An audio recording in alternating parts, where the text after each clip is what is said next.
Live ಆಗಿದೆ. Host ಆಗಿದೆ ನೋಡಿ ಮಾತಾಜಿ. ಧನ್ಯವಾದಗಳು ಹರೇ ಮಾತಾಜಿ. ಕೃಷ್ಣ. ಮಾತಾಜಿ ಹರೇ ಕೃಷ್ಣ. ಹರೇ ಕೃಷ್ಣ. ಧನ್ಯವಾದಗಳು ಮಾತಾಜಿ. ಉತ್ತಮ ಪದ್ಮ ದೇವಿದಾಸಿ ಮಾತಾಜಿ, ನಿಮ್ಗೆ ನಾನು ಅಷ್ಟು ಮಾಡ್ತೀನಿ. ಎಸ್ ಮಾತಾಜಿ.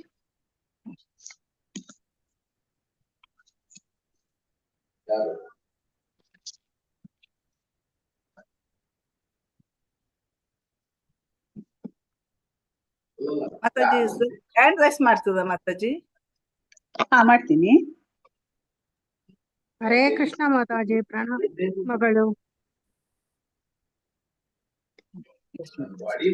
ಅದು ಒಮ್ಮೆ ಇವರಿಗೆ ಉಮಾದೇವಿ ಮಾತಾಜಿಗೆ ಹೋಯ್ತು.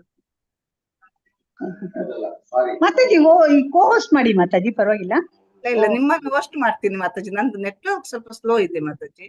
ನೀವು ನನ್ನನ್ನು ಕೋ ಹೋಸ್ಟ್ ಮಾಡಿ. ಓಕೆ.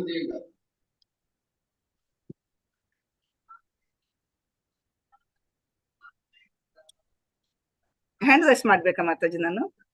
ಇಲ್ಲ, ಮಾಡಿದೆ ನೋಡಿ. ಹಾ, ಮಾಡಿದ್ದು. ಥ್ಯಾಂಕ್ ಯು ಮಾತಾಜಿ. ಮಾಡಿದೆ. ಸ್ಟಾರ್ಟ್ ಮಾಡಿ ಮಾತಾಜಿ. ಹರೇ ಕೃಷ್ಣ. ಎಲ್ಲರಿಗೂ ಕೃಷ್ಣ ದೇವೋತ್ತಮ ಪರಮಪುರುಷ ಪುಸ್ತಕ ಓದುವ ತರಗತಿಗೆ ಸ್ವಾಗತ. ಎಲ್ಲರಿಗೂ ಇದನ್ನು ಆಯೋಜಿಸಿದಂತ ಶ್ರೀ ರಾಧಾ ಗೋವಿಂದ ಮಂದಿರ ಮಂಗಳೂರಿವರಿಗೆ ನಮ್ಮ ಪ್ರಣಾಮಗಳನ್ನು ಸಲ್ಲಿಸೋಣ. ಈಗ ಪ್ರಾರ್ಥನೆಯೊಂದಿಗೆ ನಾವು ಈ ತರಗತಿಯನ್ನು ಶುರು ಮಾಡೋಣ. ಓಂ ಅಜ್ಞಾನತಿಮಿರಾಂಧಸ್ಯ ಜ್ಞಾನಾಂಜನಶಲಾಕಯ ಚಕ್ಷುರುನ್ಮಿಲಿತಂ ಯೇನ ತಸ್ಮೈ ಶ್ರೀ ಗುರುವೇ ನಮಃ. ಶ್ರೀ ಚೈತನ್ಯಮನೋಪೀಠಂ ಸ್ಥಾಪಿತಂ ಯೇನ ಭೂತಲೆ ಸ್ವಯಂ ರೂಪಾ ಗದಾಮಹ್ಯಂ ದದಾತಿ ಸ್ವಪದಾಂತಿಕಂ. ವಂದೇಹಂ ಶ್ರೀ ಗುರು ಪದಕಮಲಂ ಶ್ರೀಯುತಾಂ ವಂದೇಹಂ ಶ್ರೀಯುತ ಪದಕಮಲಂ ಶ್ರೀಯುತ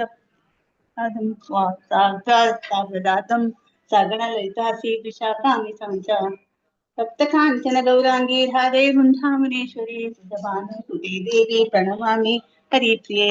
ವಾಂಛಾಕಲ್ಪತರುಭ್ಯಶ್ಚ ಕೃಪಾ ಸಿಂಧುಭ್ಯ ಏವ ಚ ಪತಿತಾನಾಂ ಪಾವನೇಭ್ಯೋ ವೈಷ್ಣವೇಭ್ಯೋ ನಮೋ ನಮಃ. ನಮೋ ವಿಷ್ಣುಪಾದಾಯ ಕೃಷ್ಣಪ್ರೇಷ್ಠಾಯ ಭೂತಲೆ ಶ್ರೀಮತೆ ಭಕ್ತಿ ವೇದಾಂತ ಸ್ವಾಮಿನಿತಿ ನಾಮಿನೆ. ನಮಸ್ತೆ ಸಾರಸ್ವತೆ ದೇವಿ ಗೌರವಾಣಿ ಪ್ರಚಾರಿಣೆ ನಿರ್ವಿಶೇಷ ಶೂನ್ಯವಾದಿ ಪಾಶ್ಚಾತ್ಯದೇಶತಾರಿಣೆ. ಜಯೋ ಶ್ರೀ ಕೃಷ್ಣ ಚೈತನ್ಯ ಪ್ರಭೋ ನಿತ್ಯಾನಂದ ಶ್ರೀ ಅದ್ವೈತ ಗದಾಧರ ಶಿವಾಸಾದಿ ಗೌರಭಕ್ತವೃಂದ. ಹರೇ ಕೃಷ್ಣ ಕೃಷ್ಣ ಕೃಷ್ಣ ಹರೇ ಹರೇ, ಹರೇ ರಾಮ ರಾಮ ರಾಮ ಹರೇ ಹರೇ.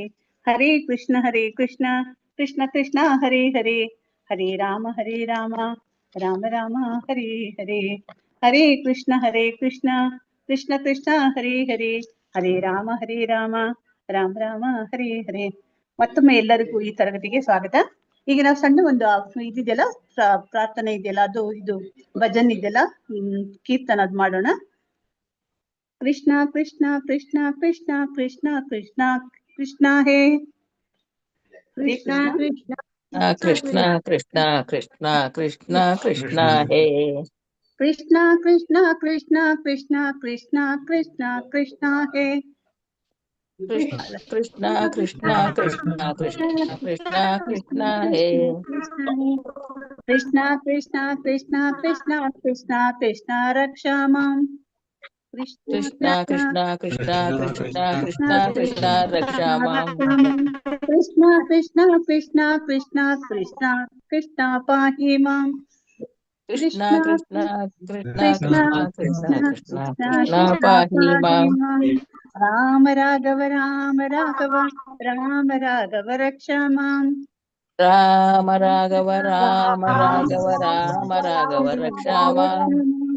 ಕೃಷ್ಣ ಕೇಶವ ಕೃಷ್ಣ ಕೇಶವ ಕೃಷ್ಣ ಕೇಶವ ಪಾಹಿ ಮಾಂ. ಕೃಷ್ಣ ಕೇಶವ ಕೃಷ್ಣ ಕೇಶವ ಕೃಷ್ಣ ಕೇಶವ ಪಾಹಿ ಮಾಂ. ರಾಮ ರಾಘವ ರಕ್ಷ ಮಾಂ. ಕೃಷ್ಣ ಕೇಶವ ಪಾಹಿ ಮಾಂ. ರಾಮ ರಾಘವ ರಕ್ಷಾ ಮಾಂ. ಕೃಷ್ಣ ಕೇಶವ ಪಾಹಿ ಮಾಂ. ರಾಮ ರಾಘವ ರಕ್ಷ ಮಾಂ. ಕೃಷ್ಣ ಕೇಶವ ಪಾಹಿ ಮಾಂ. ರಾಮ ರಾಘವ ರಕ್ಷಾಮ ಕೃಷ್ಣ ಕೇಶವ ಪಾಹಿ ಮಾಂ. ಹರೇ ಕೃಷ್ಣ. ಹರೇ ಕೃಷ್ಣ ಮಾತಾಜಿ. ಹರೇ ಕೃಷ್ಣ. ಮತ್ತೊಮ್ಮೆ ಎಲ್ಲರಿಗೂ ತರಗತಿಗೆ ಸ್ವಾಗತ. ಹರೇ ಕೃಷ್ಣ. ಹರೇ ಕೃಷ್ಣ ಮಾತಾಜಿ. ಪ್ರಣಾಮಗಳು ಮಾತಾಜಿ. ಮಾತಾಜಿ ಪ್ರವೀಣಾ ಮಾತಾಜಿ ಓದಿಸ್ತೀರಾ? ಪ್ರಮಾಣ ಮಾತಾಜಿ ಓದಿಸ್ತೀನಿ. ಓದಿಸ್ತೀನಿ ಮಾತಾಜಿ. 673 ಇರ್ಬೇಕಲ್ಲ? ಹೌದು ಮಾತಾಜಿ.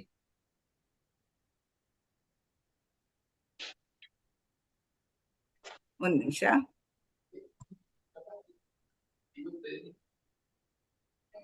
ರತ್ನ ಮಾತಾಜಿ, ರತ್ನ ಮಾತಾಜಿ ಓದಿ. ನೆಟ್ವರ್ಕ್ ಇಲ್ವಾ ಮಾತಾಜಿ? ಓಕೆ ಮಾತಾಜಿ. ಆಯ್ತು ಮಾತಾಜಿ. ಆಯ್ತು ಮಾತಾಜಿ. ರಾಜು ತಂಬಟ್ ಪ್ರಭುಜಿ ಓದಿ. ರಾಜು ತಂಬಟ್ ಪ್ರಭುಜಿ 673.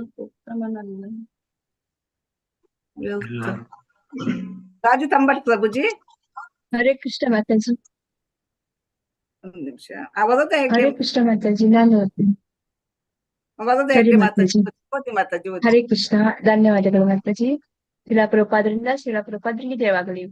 ಬಹಳ ಪ್ರಾಪಂಚಿಕ ಮನೋಧರ್ಮದವರಾಗಿದ್ದು ಆಧ್ಯಾತ್ಮಿಕ ಜಗತ್ತಿನ ಪರಿಸ್ಥಿತಿಯನ್ನು ಅರ್ಥ ಮಾಡಿಕೊಳ್ಳಲಾರದವರು ಕೃಷ್ಣನ ಆವಾಸ ಸ್ಥಾನವನ್ನು ಅರ್ಥ ಮಾಡಿಕೊಳ್ಳಲಾರರು.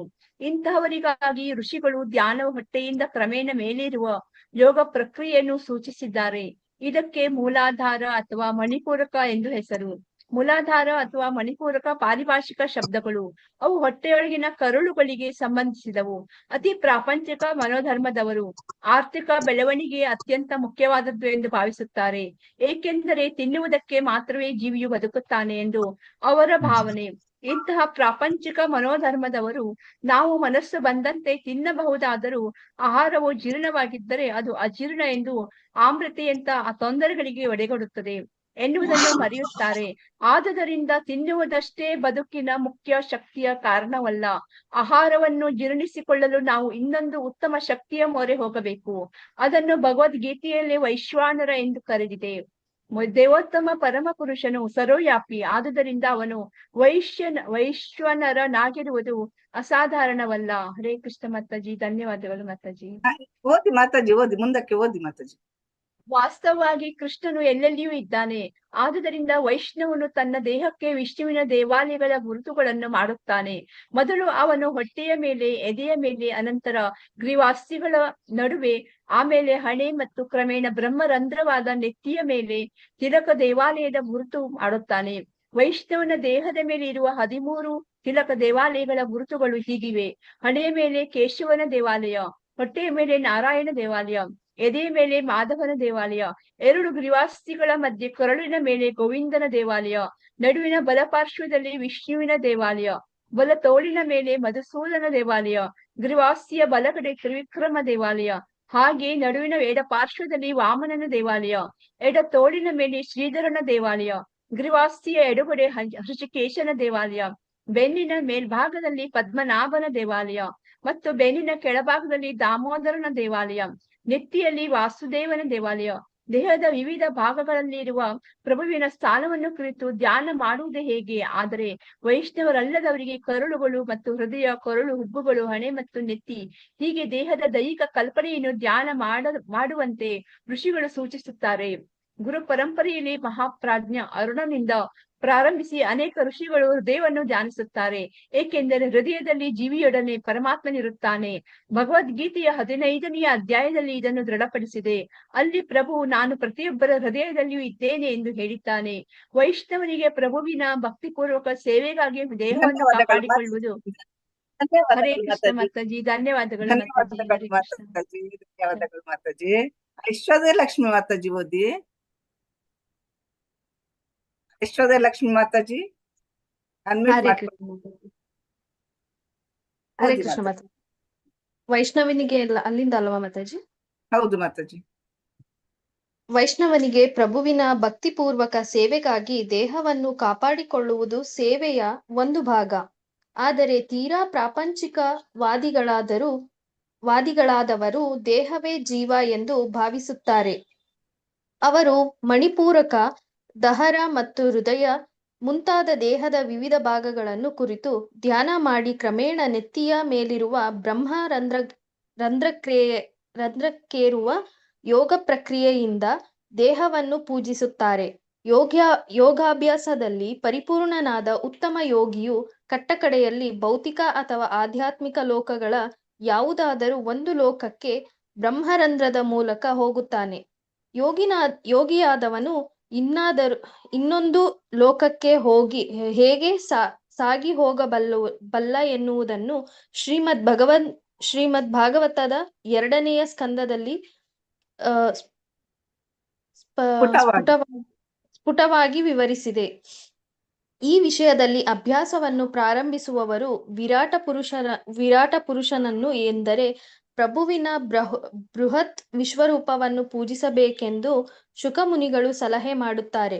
ವಿಗ್ರಹ ಅಥವಾ ಅರ್ಚರೂಪದಲ್ಲಿ ಇಷ್ಟೇ ಯಶಸ್ಸಿನಿಂದ ಪೂಜೆ ಮಾಡಲಾರದವರು ಅಥವಾ ಈ ರೂಪದಲ್ಲಿ ಮನಸ್ಸನ್ನು ಕೇಂದ್ರೀಕರಿಸಲಾರದವರು ಪ್ರಭುವಿನ ವಿರಾಟ ರೂಪವನ್ನು ಪೂಜಿಸಬೇಕು ಎಂದು ಸಲಹೆ ಮಾಡಿದೆ. ವಿಶ್ವದ ಕೆಳಭಾಗವನ್ನು ಪ್ರಭುವಿನ ವಿಶ್ವರೂಪದ ಕಾಲುಗಳು ಮತ್ತು ಪಾದಗಳು ಎಂದು ವಿಶ್ವದ ಮಧ್ಯಭಾಗವನ್ನು ಪ್ರಭುವಿನ ನಾಭಿ ಅಥವಾ ಉದರ ಎಂದು ಮತ್ತು ಜನಲೋಕ ಮತ್ತು ಮೃತ್ಯುಲೋಕಗಳಂತೆ ಮೇಲಿನ ಲೋಕಗಳನ್ನು ಪ್ರಭುವಿನ ಹೃದಯ ಮಾತಾಜಿ ಮಧ್ಯಲೋಕ ಮೃತ್ಯುಲೋಕ ಅಲ್ವಾ? ಮರ್ತ್ಯಲೋಕನಾ? ಓಕೆ ಓಕೆ, ಕ್ಷಮೆ ಇರಲಿ ಮಾತಾಜಿ. ಮರ್ತ್ಯ ಲೋಕಗಳಂತೆ ಮೇಲಿನ ಲೋಕಗಳನ್ನು ಪ್ರಭುವಿನ ಹೃದಯ ಎಂದು, ಅತ್ಯುಚ್ಚ ಲೋಕವಾದ ಬ್ರಹ್ಮಲೋಕವನ್ನು ಪ್ರಭುವಿನ ನೆತ್ತಿ ಎಂದು ಪರಿಗಣಿಸುತ್ತಾರೆ. ಭಕ್ತನ ಪರಿಸ್ಥಿತಿಗೆ ಅನುಗುಣವಾಗಿ ಮಹರ್ಷಿಗಳು ಬೇರೆ ಬೇರೆ ವಿಧಾನಗಳನ್ನು ಸೂಚಿಸಿದ್ದಾರೆ. ಆದರೆ ಎಲ್ಲಾ ಧ್ಯಾನ ಮತ್ತು ಯೋಗ ಪ್ರಕ್ರಿಯೆಗಳ ಕಟ್ಟಕಡೆಯ ಗುರಿ ಎಂದರೆ ಭಗವದ್ಧಾಮಕ್ಕೆ ಹಿಂದಿರುಗುವುದು. ಭಗವದ್ಗೀತೆಯಲ್ಲಿ ಹೇಳಿದಂತೆ ಕೃಷ್ಣನ ನಿವಾಸವಾದ ಅತ್ಯುನ್ನತ ಲೋಕವನ್ನು ಅಥವಾ ಕಡೆಗೆ ವೈಕುಂಠ ಲೋಕವನ್ನಾಗಲಿ ತಲುಪಿದವರು ಈ ದುಃಖದ ಭೌತಿಕ ಸ್ಥಿತಿಗೆ ಮತ್ತೆ ಬರುವುದಿಲ್ಲ. ಆದುದರಿಂದ ಧನ್ಯವಾದಗಳು ಮಾತಾಜಿ, ಧನ್ಯವಾದಗಳು ಕೃಷ್ಣ. ಮಲ್ಲಜಮ್ಮ ಮಾತಾಜಿ ಓದಿ. ಬಿ ಮಲ್ಲಜಮ್ಮ ಮಾತಾಜಿ,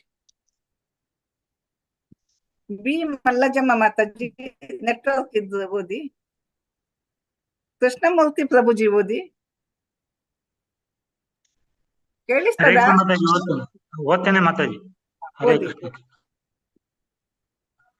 ಆದ್ದರಿಂದ ವೇದಗಳ ಸೂಚನೆಯಂತೆ ಮನುಷ್ಯನು ಎಲ್ಲಾ ಪ್ರಯತ್ನಗಳಿಗೆ ಕಟ್ಟಕಡೆಯ ಗುರಿ ವಿಷ್ಣುವಿನ ಚರಣ ಕಮಲಗಳಾಗಿರಬೇಕು ಎಂದು. ತದ್ ವಿಷ್ಣು ಪರಂ ಪದಂ. ವಿಷ್ಣು ಲೋಕ ಅಥವಾ ಲೋಕಗಳು ಇರುವುದು ಎಲ್ಲ ಭೌತಿಕ ಲೋಕಗಳ ಮೇಲೆ. ಈ ವಿಷ್ಣು ಲೋಕಗಳಿಗೆ ಸನಾತನ ಧಾಮ ಎಂದು ಹೆಸರು. ಅವು ಶಾಶ್ವತವಾದವು, ನಾಶವಾಗುವುದೇ ಇಲ್ಲ. ಈ ಭೌತಿಕ ಜಗತ್ತು ನಾಶವಾದಾಗಲೂ ಆಗುವುದಿಲ್ಲ. ಇದರ ನಿರ್ಣಯವೆಂದರೆ ಮನುಷ್ಯನು ಪ್ರಭುವನ್ನು ಪೂಜಿಸಿ ದೇವೋತ್ತಮನ ಬಳಿಗೆ ಹಿಂದಿರುಗದಿದ್ದರೆ ಅವನು ಮನುಷ್ಯನ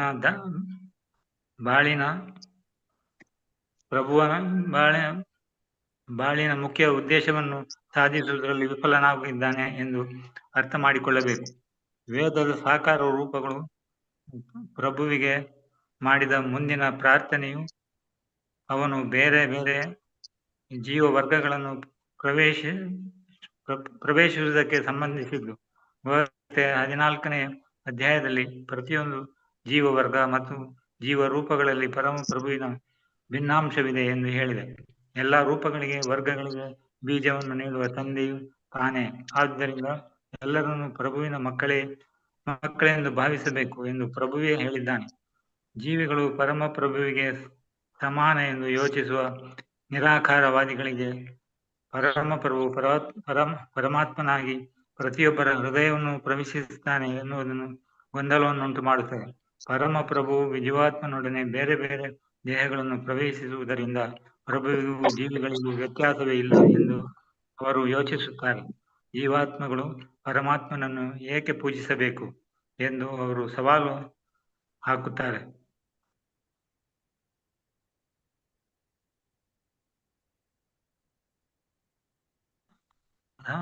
ಅವರ ಅಭಿಪ್ರಾಯದಲ್ಲಿ ಪರಮಾತ್ಮನು ಜೀವಾತ್ಮವು ಒಂದೇ ಎತ್ತರದಲ್ಲಿವೆ. ಒಂದೇ ಎತ್ತರದಲ್ಲಿವೆ, ಅವುಗಳಲ್ಲಿ ಯಾವ ವ್ಯತ್ಯಾಸವೂ ಇಲ್ಲ. ಆದರೆ ಪರಮಾತ್ಮನಿಗೂ ಜೀವಾತ್ಮನಿಗೂ ಒಂದು ವ್ಯತ್ಯಾಸವಿದೆ. ಇದನ್ನು ಭಗವದ್ಗೀತೆ 15ನೇ ಅಧ್ಯಾಯದಲ್ಲಿ ವಿವರಿಸಿದೆ.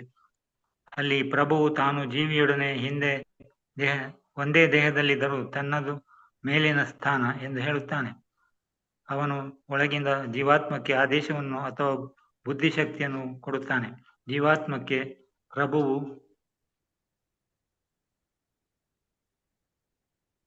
ಬುದ್ಧಿಶಕ್ತಿಯನ್ನು ಕೊಡುತ್ತಾನೆ ಮತ್ತು ಸ್ಮರಣೆ ಮತ್ತು ವಿಸ್ಮರಣೆ ಎರಡಕ್ಕೂ ಪರಮಾತ್ಮನ ಪ್ರಭಾವವೇ ಕಾರಣ ಎಂದು ಗೀತೆಯಲ್ಲಿ ಸ್ಪಷ್ಟವಾಗಿ ಹೇಳಿದೆ. ಪರಮಾತ್ಮನ ಅನುಮತಿ ಇಲ್ಲದೆ ಸ್ವತಂತ್ರವಾಗಿ ಯಾರೂ ಇದನ್ನು ಮಾಡಲಾರರು. ಆದುದರಿಂದ ಪ್ರಭು ನೆನಪು ಕೊಟ್ಟಂತೆ ಜೀವಾತ್ಮವು ತನ್ನ ಹಿಂದಿನ ಕಾರ್ಯಕ್ಕನುಗುಣವಾಗಿ ನಡೆದುಕೊಳ್ಳುತ್ತಾನೆ. ಮರೆಯುವುದು ಜೀವಾತ್ಮದ ಸ್ವಭಾವ. ಆದರೆ ಒಳಗೆ ಪರಮಾತ್ಮನ ಅಸ್ತಿತ್ವವು ಅವನ ಹಿಂದಿನ ಜನ್ಮದಲ್ಲಿ ಏನು ಮಾಡಲು ಬಯಸಿದ್ದ ಎನ್ನುವುದನ್ನು ನೆನಪಿಗೆ ತರುತ್ತದೆ. ಜೀವಾತ್ಮದ ಬುದ್ಧಿಯು ಸೌದೆಯೊಳಗಿನ ಬೆಂಕಿಯಂತೆ ಕಾಣಿಸಿಕೊಳ್ಳುತ್ತದೆ. ಬೆಂಕಿಯು ಯಾವಾಗಲೂ ಬೆಂಕಿಯೇ, ಆದರೆ ಸೌದೆಯ ಗಾತ್ರಕ್ಕೆ ಅನುಗುಣವಾಗಿ ಗಾತ್ರದಲ್ಲಿ ಅದು ಕಾಣಿಸಿಕೊಳ್ಳುತ್ತದೆ. ಹಾಗೆಯೇ ಜೀವಾತ್ಮವು ಗುಣಾತ್ಮಕವಾಗಿ ಪ್ರಭುವಿನಲ್ಲಿ ಒಂದಾಗಿದ್ದರೂ ತನ್ನ ಆಗಿನ ದೇಹದ ಮಿತಿಗಳಿಗೆ ಅನುಗುಣವಾಗಿ ಅವನು ಪ್ರಕಟಗೊಳ್ಳುತ್ತಾನೆ. ಹರೇ ಕೃಷ್ಣ ಮಾತಾಜಿ. Thank you. ಧನ್ಯವಾದಗಳು ಪ್ರಭುಜಿ. ಹರೇ ಕೃಷ್ಣ. ಹರೇ ಕೃಷ್ಣ ಮಾತಾಜಿ. ಹರೇ ಕೃಷ್ಣ ಮಾತಾಜಿ. ಮಾತಾಜಿ ಎಕ್ಸ್ಪ್ಲೈನ್ ಮಾಡಿ ಮಾತಾಜಿ. ಮಾತಾಜಿ ಕ್ಷಮೆ ಇರ್ಲಿ, ನನಗೆ ಕ್ಲಾಸ್ ಇದೆ, ಭರತನಾಟ್ಯ ಕ್ಲಾಸ್ ಮಕ್ಳಿಗೆ ಕರ್ಕೊಂಡು ಹೋಗೋದಿದೆ. ಸೊ ಲೀವ್ ಆಗ್ಬೋದಲ್ಲ? ಲೀವ್ ಆಗಿ ಮಾತಾಜಿ. ಧನ್ಯವಾದ ಮಾತಾಜಿ. ಧನ್ಯವಾದಗಳು ಮಾತಾಜಿ. ಹರೇ ಕೃಷ್ಣ. ಹರೇ ಕೃಷ್ಣ. ಮತ್ತೊಮ್ಮೆ ಎಲ್ಲರಿಗೂ ಈ ತರಗತಿಗೆ ಸ್ವಾಗತ. ಇದು ವೇದಗಳ ನಾವೀಗ 86ನೇ ಕೃಷ್ಣ ದೇವೋತ್ತಮ ಪರಮ ಪುರುಷ ಪುಸ್ತಕದ 86ನೇ ಒಂದು ಅಧ್ಯಾಯದಲ್ಲಿದ್ದೀವಿ. ಅಲ್ಲಿ ವೇದಗಳು ಪ್ರಾರ್ಥನೆ ಮಾಡ್ತಾ ಇದೆ, ಭಗವಂತ ಏನು ಅಂತ ಹೇಳ್ಬಿಟ್ಟು, ಆಮೇಲೆ ಭಗವಂತನ ಬಗ್ಗೆ ಪ್ರಾರ್ಥನೆಯನ್ನ ಮಾಡ್ತಾ ಇದ್ದಾವೆ. ಈಗ ಮತ್ತೆ ಮುಂದುವರಿದ ಇದೆ ಹೇಳ್ತಾ ಇದ್ದಾರೆ. ಬಹಳ ಪ್ರಾಪಂಚಿಕ ಮನೋಧರ್ಮದವರಾಗಿದ್ದು ಆಧ್ಯಾತ್ಮಿಕ ಜಗತ್ತಿನ ಪರಿಸ್ಥಿತಿಯನ್ನು ಅರ್ಥ ಮಾಡಿಕೊಳ್ಳಲಾರವರು ಕೃಷ್ಣನ ಆವಾಸ ಸ್ಥಾನವನ್ನು ಅರ್ಥ ಮಾಡಿಕೊಳ್ಳಲಾರರು ಅಂತ ಹೇಳ್ತಾ ಇದ್ದಾರೆ. ಅಂದ್ರೆ ಯಾರು ಪ್ರಾಪಂಚಿಕ ನಮ್ಮ ಐಹಿಕ ಇದ್ರಲ್ಲಿ ಬಂಧನದಲ್ಲಿ ಅಂದ್ರೆ ಇದ್ರಲ್ಲಿ ಮುಳುಗಿರ್ತೀವಲ್ಲ ನಾವುಗಳು, ಅವರು ಭಗವಂತನ ಆವಾಸ ಸ್ಥಾನ, ಅವನ ಒಂದು ಸ್ಥಾನ ಅಥವಾ ಅವನ ಒಂದು ಎಲ್ಲಿದಾನಲ್ಲ ಆ ಗೋಲೋಕ ಬೃಂದಾವನ, ಅದನ್ನ ಅರ್ಥ ಮಾಡ್ಕೊಳ್ಳಕ್ಕೆ ಸಾಧ್ಯ ಇಲ್ಲ ಅಂತ ಹೇಳ್ತಾ ಇದ್ದಾರೆ. ಇಂಥವರಿಗಾಗಿ ಋಷಿಗಳು ಧ್ಯಾನವು ಹೊಟ್ಟೆಯಿಂದ ಕ್ರಮೇಣ ಮೇಲಿರುವ ಯೋಗ ಪ್ರಕ್ರಿಯೆಯನ್ನು ಸೂಚಿಸಿದ್ದಾರೆ. ಇಂಥವರಾಗಿ ಏನ್ ಹೇಳ್ತಾ ಇದ್ದಾರೆ, ಹೊಟ್ಟೆಯಿಂದ ಕ್ರಮೇಣ ಮೇಲೆ ಯೋಗ ಅಂದ್ರೆ ಯೋಗದ ಇದರಿಂದ ನಾವು ಭಗವಂತನನ್ನ ಅರ್ಥ ಮಾಡ್ಕೋಬಹುದು ಅಂತ ಹೇಳ್ಬಿಟ್ಟು, ಆವಾಸ್ಥಾನ ಅವನು ನಮ್ಮ ಹೃದಯದಲ್ಲೂ ಇದ್ದಾನೆ ಭಗವಂತ ಅಲ್ವಾ. ಅದ್ಯಾವ್ದು ಇದನ್ನು ಅರ್ಥ ಮಾಡ್ಕೊಳ್ಳಕ್ಕೆ ಯಾರಿಗೆ ನಾವು ಪ್ರಾಪಂಚಿಕದಲ್ಲಿ ಮುಳುಗಿರೋರಿಗೆ ಅದಕ್ಕೆ ಸಾಧ್ಯ ಇಲ್ಲ. ಅದಕ್ಕೋಸ್ಕರ ಯೋಗ ಪದ್ಧತಿಯಿಂದ ನಾವು ಭಗವಂತನನ್ನ ಅರ್ಥಕೋಬಹುದು ಅಂತ ಹೇಳ್ತಾ ಇದ್ದಾರೆ. ಇದಕ್ಕೆ ಮೂಲಾಧಾರ ಅಂತ ಹೇಳ್ತಾ ಇದ್ದಾರೆ, ಅಥವಾ ಮಣಿಪೂರಕ ಅಂತ ಹೇಳಿ ಇದು ಯೋಗದ್ದು ಇದು ಹೇಳ್ತಾ ಇದ್ದಾರೆ ಎಂದು ಹೆಸರು. ಮೂಲಾಧಾರ ಮತ್ತು ಮಣಿಪೂರಕ ಪಾರಿಭಾಷಿಕ ಶಬ್ದಗಳು. ಅಂದ್ರೆ ಮೂಲಾಧಾರ ಅಥವಾ ಮಣಿ ಇದೆಯಲ್ಲ ಅದನ್ನ ಆಡು ಭಾಷೆಯಲ್ಲಿ ಹೇಳ್ತಾ ಇದ್ದಾರೆ ಅಂತ ಹೇಳ್ತಾ ಇದ್ದಾರೆ. ಅವು ಹೊಟ್ಟೆಯೊಳಗಿನ ಕರುಣುಗಳಿಗೆ ಸಂಬಂಧಿಸಿದವು. ಅತಿ ಪ್ರಾಪಂಚಿಕ ಮನೋಧರ್ಮದವರು ಆರ್ಥಿಕ ಬೆಳವಣಿಗೆ ಅತ್ಯಂತ ಮುಖ್ಯವಾದದ್ದು ಎಂದು ಭಾವಿಸ್ತಾರೆ. ಅಂದ್ರೆ ಯಾರು ಈಗ ನಮ್ಮ ಪ್ರಾಪಂಚಿಕದ ಮನೋಧರ್ಮ ಅಂದ್ರೆ ನಾವು ಐಕ ಪ್ರಪಂಚದಲ್ಲಿ ಇದೀವಲ್ಲ, ನಾವೇನ್ ಅನ್ಕೋತೀವಿ ಅಂದ್ರೆ ಬದುಕು ಅಂತ ಹೇಳಿದ್ರೆ ಬರೀ ಏನಂತ ಹೇಳಿದ್ರೆ ಬದುಕೋಕ್ಕೋಸ್ಕರ ದುಡಿಯೋದು ಮುಖ್ಯವಾದದ್ದು. ಅಂದ್ರೆ ಆರ್ಥಿಕ ಬೆಳವಣಿಗೆ ಮಾಡ್ಕೊಳ್ಳೋದು ಅಂದ್ರೆ ನಾವು ಜೀವನ ಮಾಡ್ಬೇಕು ಅಂದ್ರೆ ಆರ್ಥಿಕ ಬೆಳವಣಿಗೆ ಮಾಡಿ ಇದೇ ಮುಖ್ಯ ಅಂತ ಅನ್ಕೊಂಡ್ಬಿಡ್ತೀವಿ ಎಂದು ಅವರ ಭಾವನೆ. ಇಂಥ ಪ್ರಾಪಂಚಿಕ ಮನೋಧರ್ಮದವರು ನಾವು ಮನಸ್ಸು ಬಂದಂತೆ ತಿನ್ನಬಹುದಾದರೂ ಆಹಾರ ಜೀರ್ಣವಾಗಿದ್ದರೆ ಅದು ಅಜೀರ್ಣ ಮತ್ತು ಆಮ್ಲತೆ ಅಂತ ತೊಂದರೆ ಎಡೆ ಕೊಡುತ್ತದೆ ಎನ್ನುವುದನ್ನು ಮರೆಯುತ್ತಾರೆ. ಅಂದ್ರೆ ಇವರು ಬರೀ ನಾವು ಈಗ ಜೀವನ ಮಾಡ್ಬೇಕು, ದುಡಿಬೇಕು ಮತ್ತೆ ತಿನ್ಬೇಕು ಅಂತ ಹೇಳ್ತಾರೆ. ಆ ತಿಂತೀವಲ್ಲ, ಆ ತಿನ್ನೋ ಆಹಾರನ ಯಾರು ಅದನ್ನ ಪಚನ ಮಾಡ್ತಾರೆ ಅನ್ನೋದನ್ನ ಯೋಚನೆ ಮಾಡಲ್ಲ. ಅದನ್ನು ಸಹ ಭಗವಂತನೇ ಮಾಡ್ಕೊ ಅಂದ್ರೆ ಪ್ರತಿಯೊಂದು ಇದೆಯಲ್ಲ ಎಲ್ಲಾ ಕಾರ್ಯಗಳನ್ನು ಭಗವಂತ ಮಾಡ್ಬೇಕಾಗತ್ತೆ. ಆದ್ರಿಂದ ತಿನ್ನುವುದಷ್ಟೇ ಬದುಕಿನ ಮುಖ್ಯ ಶಕ್ತಿಯ ಕಾರಣವಲ್ಲ. ಅಂದ್ರೆ ನಾವೇನ್ ತಿಳ್ಕೊಂಡಿದೀವಿ, ಬರೀ ನಾವು ಇದೀವಿ ಅಂತ ಹೇಳಿದ್ರೆ ಬರೀ ತಿನ್ನೋದೇ ಅಷ್ಟೇ ಅಲ್ಲ ನಮ್ದು ಇದು. ಬಟ್ ಆಹಾರವನ್ನು ಜೀರ್ಣಿಸಿಕೊಳ್ಳಲು ನಾವು ಇನ್ನೊಂದು ಉತ್ತಮ ಶಕ್ತಿಯ ಮೊರೆ ಹೋಗ್ಬೇಕು. ಬರೀ ತಿನ್ನೋದಷ್ಟೇ ಅಲ್ಲ, ಅದನ್ನ ಅರ್ಗಿಸ್ಬೇಕಾದ್ರೆ ಅದಕ್ಕೂ ಇನ್ನೊಂದು ಶಕ್ತಿಗೆ ನಾವು ಮೊರೆ ಹೋಗ್ಬೇಕಾಗತ್ತೆ. ಆ ಶಕ್ತಿ ಯಾರು ಅಂದ್ರೆ ಭಗವಂತ. ಅವನು ವೈಶ್ವಾನರ ಅಂತ ಹೇಳಿ ಒಂದು ಅಗ್ನಿ ರೂಪದಲ್ಲಿ ನಮ್ಮ ಒಂದು ಹೊಟ್ಟೆಯಲ್ಲಿ ಇದಾನ ಅವನು ಬಿಟ್ಟು ನಮ್ಗೆ ಆ ಅಗ್ನಿಯಿಂದ ನಾವು ತಿಂದ ಆಹಾರವನ್ನ ಅವನು ಪಚನ ಮಾಡ್ತಾನೆ, ಅದನ್ನ ಕರಗಿಸಿ ಇದೆಲ್ಲ ನಮ್ಗೆ ಅನುಕೂಲವಾಗುವಂತೆ ಮಾಡ್ತಾನೆ ದೇಹದೊಳಗೆ. ಬಟ್ ಇದನ್ನ ನಾವು ಈ ಐಕ ಇದ್ರೂ ನಮಗ್ ಗೊತ್ತಿಲ್ಲ, ಅದನ್ನ ತಿಳ್ಕೊಂಡಿರಲ್ಲ. ನಾವೇನ್ ಅನ್ಕೊಳ್ತೇವೋ ತಿಂತೀವಿ ಅಷ್ಟೇ, ತಿನ್ನೋದಷ್ಟೇ ಕೆಲಸ, ಆಮೇಲಿಂದ ಅದನ್ನ ಪಚನ ಹೆಂಗಾಗುತ್ತೆ ಅದ್ರ ಬಗ್ಗೆ ನಾವು ತಲೆ ಕೆಡ್ಸ್ಕೊಳಕ್ ಹೋಗಲ್ಲ. ಬಟ್ ಇದನ್ನ ಮಾಡ್ತಾ ಇರೋನು ಭಗವಂತ, ಅವನು ವೈಶ್ವಾನರ ಅನ್ನೋ ಒಂದು ಅಗ್ನಿ ರೂಪದಲ್ಲಿ ನಮ್ಮ ನಾವು ತಿಂದ ಅನ್ನವನ್ನ ಆಹಾರವನ್ನ ಅದನ್ನ ಅವನು ಪಚನಗೊಳಿಸ್ತಾನೆ ಅಂತ ಹೇಳ್ತಾ ಇದ್ದಾರೆ. ದೇವೋತ್ತಮ ಪರಮಪುರುಷನು ಸರ್ವವ್ಯಾಪಿ, ಆದ್ರಿಂದ ಅವನು ವೈಶ್ವಾನರನಾಗಿರುವುದು ಅಸಾಧಾರಣವಲ್ಲ. ಅಂದ್ರೆ ಅವನು ಸರ್ವವ್ಯಾಪಿ, ಎಲ್ಲಾ ಕಡೆನೂ ಇದ್ದಾನೆ. ಆದ್ರಿಂದ ಅವನು ನಮ್ಮ ಒಂದು ಹೊಟ್ಟೆಲಿ ಸಹನು ಇದಕ್ಕೆ ಅದೇನು ಇದಲ್ಲ ಅಂತ ಹೇಳ್ತಾ ಇದ್ದಾರೆ. ಅಂದ್ರೆ ಎಲ್ಲಾ ಕಡೆನೂ ಇದ್ದಾನೆ, ಅವನು ಎಲ್ಲಾ ಕ್ರಿಯೆನು, ನಮ್ಮ ಪ್ರತಿಯೊಂದು ಒಂದು ಕ್ರಿಯೆಯನ್ನು ಅವನೇ, ಅದಕ್ಕೆ ಕಾರಣ ಅವನೇ ಆಗಿದ್ದಾನೆ. ಅಂದ್ರೆ ವಾಸ್ತವವಾಗಿ ಕೃಷ್ಣನು ಎಲ್ಲೆಲ್ಲಿಯೂ ಇದ್ದಾನೆ ಅಲ್ವಾ. ಆದ್ರಿಂದ ವೈಷ್ಣವನು ತನ್ನ ದೇಹಕ್ಕೆ ವಿಷ್ಣುವಿನ ದೇವಾಲಯಗಳ ಗುರುತುಗಳನ್ನು ಮಾಡಿಕೊಳ್ತಾನೆ. ಭಗವಂತ ಎಲ್ಲಾ ಕಡೆಯಲ್ಲೂ ಇದ್ದಾನೆ, ಅದಕ್ಕೋಸ್ಕರ ನಮ್ಮ ದೇಹದಲ್ಲೂ ಭಗವಂತ ಇದ್ದಾನೆ. ಅದಕ್ಕೋಸ್ಕರ ನಾವೇನ್ ಮಾಡ್ತೀವಿ, ತಿಲಕ ಇಟ್ಕೊಳ್ತೀವಲ್ಲ, ಅದು ಅಂತ ಹೇಳ್ತಾ ಇದ್ದಾರೆ. ಮೊದಲವನು ಅಂದ್ರೆ ಈಗ ನಾವು 13 ಇದನ್ನ ತಿಲಕ ಇದನ್ನ ಹಾಕೊಳ್ತೀವಲ್ಲ, ಅದು 13 ದೇವತೆಗಳು ಅಂದ್ರೆ ನಮ್ಮ ದೇವರ ದೇವಾಲಯಗಳ ಆಗಿದಂತೆ. ನಮ್ಮ ಅಂದ್ರೆ ನಮ್ ಫುಲ್ ದೇಹ ಅಂದ್ರೆ ಫುಲ್ ಎಲ್ಲ 13 ದೇವತೆಗಳ ದೇವಾಲಯವಾಗಿದೆ ಅಂತ ಹೇಳ್ತಾ ಇದ್ದಾರೆ. ಅದನ್ನ ನಾವು ನಾವು ತಿಲಕ ಇಟ್ಕೊಳ್ತೀವಲ್ಲ, ಆ ತಿಲಕ ಇಟ್ಕೊಳ್ಳೋದ್ರ ಮೇಲೆ ಅದ್ರಲ್ಲಿ ಗೊತ್ತಾಗ್ತಾ ಇದೆ ಅಂತ ಹೇಳ್ತಾ ಇದ್ದಾರೆ. ನಾವು ಇಟ್ಕೊಳ್ತೀವಲ್ಲ 13 ಕಡೆ ಒಂದು ತಿಲಕವನ್ನ ಇಟ್ಕೊಳ್ತೀವಿ. ವೈಷ್ಣವನ ದೇಹದ ಮೇಲೆ ಇರುವ 13 ತಿಲಕ ದೇವಾಲಯಗಳು ಗುರುತುಗಳು, ಅಂದ್ರೆ 13 ದೇವಾಲಯಗಳಿದಂತೆ ನಮ್ಮ ದೇಹದಲ್ಲಿ. ಅದನ್ನ ನಾವು ತಿಲಕದ ಮೂಲಕ ನಾವು ಅದನ್ನ ಧರಿಸ್ಕೊಳ್ತಾ ಇದ್ದೀವಿ. ಹೀಗೆ ಹಣೆಯ ಮೇಲೆ ಕೇಶವನ, ಅಂದ್ರೆ ಹಣೆ ಮೇಲೆ ಇಟ್ಟಾಗ ಅದು ಕೇಶವನ ದೇವಾಲಯ. ಹೊಟ್ಟೆಯ ಮೇಲೆ ಫಸ್ಟ್ ಹಣೆ ಮೇಲೆ ಇಟ್ಕೊಳ್ತೀವಿ, ತಿಲಕ ಇಟ್ಕೊಳ್ಬೇಕಾದ್ರೆ ಹಣೆ ಮೇಲೆ ಇಟ್ಟಾಗ ಅದು ಕೇಶವನ ದೇವಾಲಯ. ನೆಕ್ಸ್ಟ್ ಹೊಟ್ಟೆ ಮೇಲೆ ಬರ್ತೀವಿ, ಹೊಟ್ಟೆ ಮೇಲೆ ಬಂದಾಗ ಅದು ನಾರಾಯಣ, ಅಂದ್ರೆ ನಾರಾಯಣ, ಓಂ ನಮೋ ಓಂ ನಾರಾಯಣ ನಮಃ ಅಂತ ಹೇಳ್ತೀವಿ. ಆಮೇಲೆ ಎದೆಯ ಮೇಲೆ ಮಾಧವನ ದೇವಾಲಯ ಅಂತ ಹೇಳ್ತಾರೆ. 2 ಗ್ರೀವಸ್ಥಗಳ ಮಧ್ಯೆ, ಅಂದ್ರೆ ಈ 2 ಭುಜಗಳಿದೆಯಲ್ಲ, ಆ ಭುಜಗಳ ಮೇಲೆ ನಾವು ಇಡ್ತೀವಿ ಅಲ್ವಾ, ಅದನ್ನ ಗ್ರೀವಸ್ಥ ಅಂದ್ರೆ ಇದು ಭುಜದ ಹತ್ರ. ಕೊರಳಿನ ಮೇಲೆ ಗೋವಿಂದನ ದೇವ, ಅಂದ್ರೆ ಗೋವಿಂದನ ದೇವಾಲಯ ಎಲ್ಲಿದೆ ಅಂತ ಹೇಳಿದ್ರೆ ಕೊರಳಿನ ಮೇಲೆ, ಅಂದ್ರೆ ಗಂಟ್ಲ ಹತ್ರ ಇರುತ್ತೆ. ನಡುವಿನ ಪಾರ್ಶ್ವದಲ್ಲಿ ವಿಷ್ಣುವಿನ ದೇವಾಲಯ, ಅಂದ್ರೆ ನಮ್ಮ ಬಲಭಾಗದ ಈ ಕೆಳಗಡೆ ಭಾಗ ಇದೆಲ್ಲ, ಅಲ್ಲಿ ಪಾರ್ಶ್ವಭಾಗದಲ್ಲಿ ನಾವು ಅಲ್ಲಿ ಒಂದು ತಿಲಕ ಇಡ್ತೀವಿ, ಅದು ವಿಷ್ಣುವಿನ ದೇವಾಲಯ. ಆಮೇಲೆ ಬಲ ತೋಳಿನಲ್ಲಿ ಇಡ್ತೀವಿ, ಅದು ಮಧುಸೂದನ ದೇವಾಲಯ. ಗ್ರೀವಸ್ಥಿಯ ಅಂದ್ರೆ ಅದು ಹೆಗ್ಲ ಮೇಲೆ, ಬಲಗಡೆ ಹೆಗ್ಲ ಮೇಲೆ ಇಡ್ತೀವಿ, ಅಲ್ಲಿ ತ್ರಿವಿಕ್ರಮನ ದೇವಾಲಯ ಆಗಿರುತ್ತೆ. ಆಮೇಲೆ ನಡುವಿನ ಮತ್ತೆ ಈ ಕಡೆ ಎಡಗಡೆ ಬರ್ತೀವಿ. ಈಗ ಎಡಗಡೆ ಬಂದ್ ಪಾರ್ಶ್ವ ಎಡಭಾಗದಲ್ಲಿ ಇಟ್ಟಾಗ ಅದು ವಾಮನನ ದೇವಾಲಯ, ಮತ್ತೆ ಎಡ ತೋಳಿನಲ್ಲಿ ಇಟ್ಟಾಗ ಅದು ಶ್ರೀಧರನ ದೇವಾಲಯ.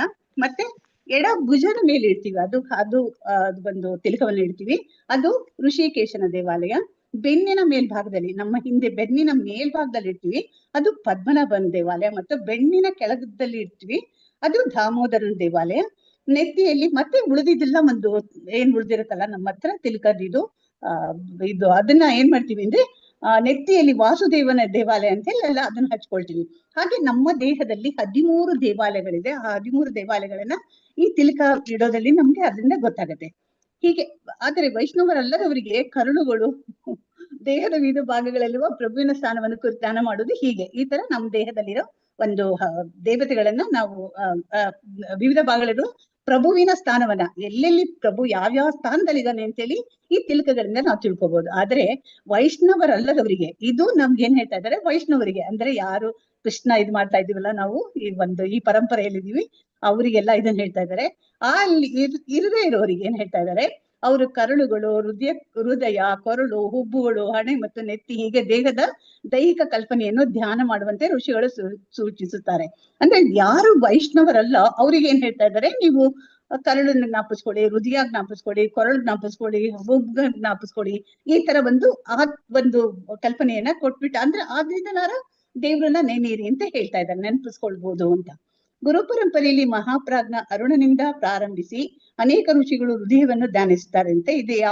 ಇದು ಗೊತ್ತಿಲ್ಲ ನಂಗೆ ಗುರು ಪರಂಪರೆಯಲ್ಲಿ ಅಂತೆ.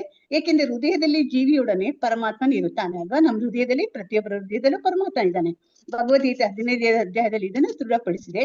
ಅಲ್ಲಿ ಪ್ರಭುವು ನಾನು ಪ್ರತಿಯೊಬ್ಬರ ಹೃದಯದಲ್ಲಿ ಇದ್ದೇನೆ ಎಂದು ಹೇಳಿದ್ದಾನೆ. ಅಂದ್ರೆ ಹೃದಯ ಸನ್ನಿವಿಷ್ಟೋ ಮತ್ತೆ ಸ್ಮೃತಿ, ಅಂದ್ರೆ ನಾನು ಎಲ್ಲರ ಹೃದಯದಲ್ಲೂ ಇದ್ದೀನಿ, ಎಲ್ಲರಿಗೂ ಒಂದು ಸ್ಮೃತಿ ಮತ್ತೆ ಒಂದು ಎಲ್ಲ ಒಂದು ಜ್ಞಾಪಕ ಅಥವಾ ಮರವು ಎಲ್ಲವನ್ನು ಎಲ್ಲಾ ಜ್ಞಾನವನ್ನು ನಾನು ಕೊಡ್ತೀನಿ ಅಂತ ಭಗವಂತ ಹೇಳಿದಾನೆ. 15ನೇ ಚಾಪ್ಟರ್ ಅಲ್ಲಿ ಇದು ಹೇಳಿದ್ದಾನೆ. ವೈಷ್ಣವನಿಗೆ ಪ್ರಭುವಿನ ಭಕ್ತಿಪೂರ್ವಕ ಸೇವೆಗಾಗಿ ದೇಹವನ್ನು ಕಾಪಾಡಿಕೊಳ್ಳುವುದು ಸೇವೆಯ ಒಂದು ಭಾಗ ಅಂತ ಹೇಳ್ತಾರೆ. ವೈಷ್ಣವನಿಗೆ ಅಂದ್ರೆ ಭಕ್ತಿ ಮಾಡೋದೇ ಅವನು ಒಂದು ತನ್ನ ದೇಹನ ಕಾಪಾಡ್ಕೊಳ್ತಾ ಇದ್ದಾನೆ ಅಂದ್ರೆ ಅವನು ಅದು ಭಕ್ತಿ ಸೇವೆಯ ಒಂದು ಭಾಗ ಅಂತ ಹೇಳ್ತಾ ಇದ್ದಾರೆ. ಆದರೆ ತೀರಾ ಪ್ರಾಪಂಚಿಕವಾದಿಗಳಾದವರು ದೇಹವೇ ಜೀವ ಎಂದು ಭಾವಿಸ್ತಾರೆ. ಅಂದ್ರೆ ಹೇಳ್ತಾರೆ, ಪ್ರಾಪಂಚಿಕದಲ್ಲಿ ಇರೋನು ಅವನೇ ಹೇಳ್ತಾನೆ ಈ ದೇಹನೇ ಒಂದು ಅದು ದೇಹವೇ ಜೀವ ಅಂತ ಹೇಳ್ತಾ ಇದ್ದಾರೆ. ಅಂದ್ರೆ ಅದೇ ನಮ್ಮ ಒಂದು ಆತ್ಮದ ಇದೆಲ್ಲ ನಾವು ದೇಹವಲ್ಲ ಆತ್ಮ ಅಂತ ತಿಳ್ಕೊಳ್ದೆ ಇರೋರು ಒಂಥರ ಭಾವನೆ ಮಾಡ್ತಾರೆ. ನಾವೇನ್ ತಿಳ್ಕೊಳ್ತಾ ಇದೀವಿ, ನಮ್ಮ ದೇಹ ಅಲ್ಲ ಅದು ಆತ್ಮ ಅಂತ ತಿಳ್ಕೊಳ್ತೀವಿ. ಆ ತರದೊಂದು ಡಿಫ್ರೆನ್ಸ್ ಹೇಳ್ತಾ ಇದ್ದಾರೆ. ಅವ್ರೇನ್ ಹೇಳ್ತಾ ಇದ್ದಾರೆ ಅಂದ್ರೆ, ಅವರು ಮಣಿಪೂರಕ, ದಹರ ಮತ್ತು ಹೃದಯ ಮುಂತಾದ ದೇಹದ ವಿವಿಧ ಭಾಗಗಳನ್ನು ಕುರಿತು ಧ್ಯಾನ ಮಾಡಿ ಕ್ರಮೇಣ ನೆತ್ತಿಯ ಮೇಲಿರುವ ಬ್ರಹ್ಮರಂಧ್ರಕ್ಕೇರುವ, ಅಂದ್ರೆ ಯಾರು ಪ್ರಾಪಂಚವಾದ ದೇಹವೇ ಜೀವ ಅಂತ ಯಾರು ಭಾವಿಸ್ತಾರಲ್ಲ, ಅಂದ್ರೆ ದೇಹದ ಬಗ್ಗೆ ತುಂಬಾ ಇಂಪಾರ್ಟೆನ್ಸ್ ಕೊಡ್ತಾರಲ್ಲ, ಅವ್ರು ಹೇಳ್ತಾ ಇದ್ದಾರೆ ಒಂದು ತಮ್ಮ ಒಳಗಡೆ ಇರೋ ಇದು ಒಂದು ಹೇಳ್ತಾರೆ ಮಣಿಪೂರಕ, ಇದೊಂದು ಇದಿದೆಯಲ್ಲ, ನಮ್ಮ ಒಳಗೆ 7 ರಂಧ್ರಗಳಿವೆ. ಆ ರಂಧ್ರಗಳ ಮೂಲಕ ಈ ಪ್ರಾಣವಾಯುನ ತಗೊಂಡ್ ಬಂದ್ಬಿಟ್ಟು ನೆತ್ತಿ ತನಕ ತಗೊಂಡ್ ಬಂದ್ಬಿಟ್ಟು ಅಲ್ಲಿಂದ ಅವರು ಪ್ರಾಣವನ್ನ ಬಿಡ್ತಾರೆ. ಆ ತರ ಇದನ್ನ ಯಾರು ಭಕ್ತರಲ್ಲದವರು ಅಂದ್ರೆ ಯಾರು ವೈಷ್ಣವರಲ್ಲೋ ಅವ್ರು ಈ ತರ ಒಂದು ಜೀವವನ್ನ ಅಥವಾ ತಮ್ಮ ದೇಹವನ್ನ ತ್ಯಾಗ ಮಾಡ್ತಾರೆ ಅಂತ ಹೇಳ್ತಾರೆ, ಅಥವಾ ಈ ತರ ಯೋಗ ಪದ್ಧತಿಯಲ್ಲಿ ಮಾಡ್ತಾರೆ ಅಂತ ಹೇಳ್ತಾ ಇದ್ದಾರೆ. ಅವರು ಮಣಿಪೂರಕ, ದಹರ ಮತ್ತು ಹೃದಯ ಮುಂತಾದ ದೇಹದ ವಿವಿಧ ಭಾಗಗಳನ್ನು ಕುರಿತು ಧ್ಯಾನ ಮಾಡಿ ಕ್ರಮೇಣ ನೆತ್ತಿಯ ಮೇಲಿರೋ ಬ್ರಹ್ಮರಂಧ್ರಕ್ಕೇರುವ ಯೋಗ ಪ್ರಕ್ರಿಯೆಯಿಂದ ದೇಹವನ್ನು ಪೂಜಿಸುತ್ತಾರೆ ಮತ್ತೆ ದೇಹವನ್ನ ತಾವು ತ್ಯಜಿಸ್ತಾರೆ. ಅಂದ್ರೆ ಅದು ಹೇಳ್ತಾರೆ, ಮೂಲಾಧಾರದಿಂದ ಹಿಡಿದ್ಬಿಟ್ಟು ಅವರು ಅಲ್ಲಿಂದ ವಾಯುನ ಇದ್ ಮಾಡ್ತಾರೆ. ಅಲ್ಲಿಂದ ಮತ್ತೆ ಸ್ವಾಧಿಷ್ಠಾನ ಮತ್ತೆ ಮಣಿಪುರ, ಅನಾಹಟ, ವಿಶುದ್ಧ, ಆಜ್ಞಾ ಅಂತ ಒಂದೊಂದೇ ಒಂದು ರಂಧ್ರದಿಂದ ಮೇಲೆ ಬ್ರಹ್ಮರಂಧ್ರ, ದಟ್ ಈಸ್ ಸಹಸ್ರಾರ ಅಂತಾರೆ. ಅಲ್ಲಿಂದ ಅವರು ಅಲ್ಲಿಂದ ಒಂದು ಆತರ ಪೂಜೆ ಮಾಡ್ಕೊಳ್ತಾರೆ ಇದರಿಂದ ಅಂತ ಹೇಳ್ತಾರೆ. ಬಟ್ ಅವರು ಪ್ರಾಣವನ್ನು ತ್ಯಾಗ ಮಾಡೋದು ಸಹ ಇದೇ ವಿಧವಾಗಿ ಅವರು ಬ್ರಹ್ಮರಂಧ್ರದಿಂದ, ಅಂದ್ರೆ ನೆತ್ತಿಯಲ್ಲಿ ಒಂದು ಇದಿರುತ್ತೆ, ಆ ಮೂಲಕ ಅವರು ತಮ್ಮ ದೇಹವನ್ನ ಅವರು ತ್ಯಾಗ ಮಾಡ್ತಾರೆ. ಅದೇ ತರವಾಗಿ ಅವರು ಪೂಜೆಯನ್ನು ಸಹ ಮಾಡ್ತಾರೆ ತಮ್ಮ ದೇಹದ ಒಳಗಡೆ ಇರೋ ಇದನ್ನ ಅಂತ ಹೇಳ್ತಾ ಇದ್ದಾರೆ.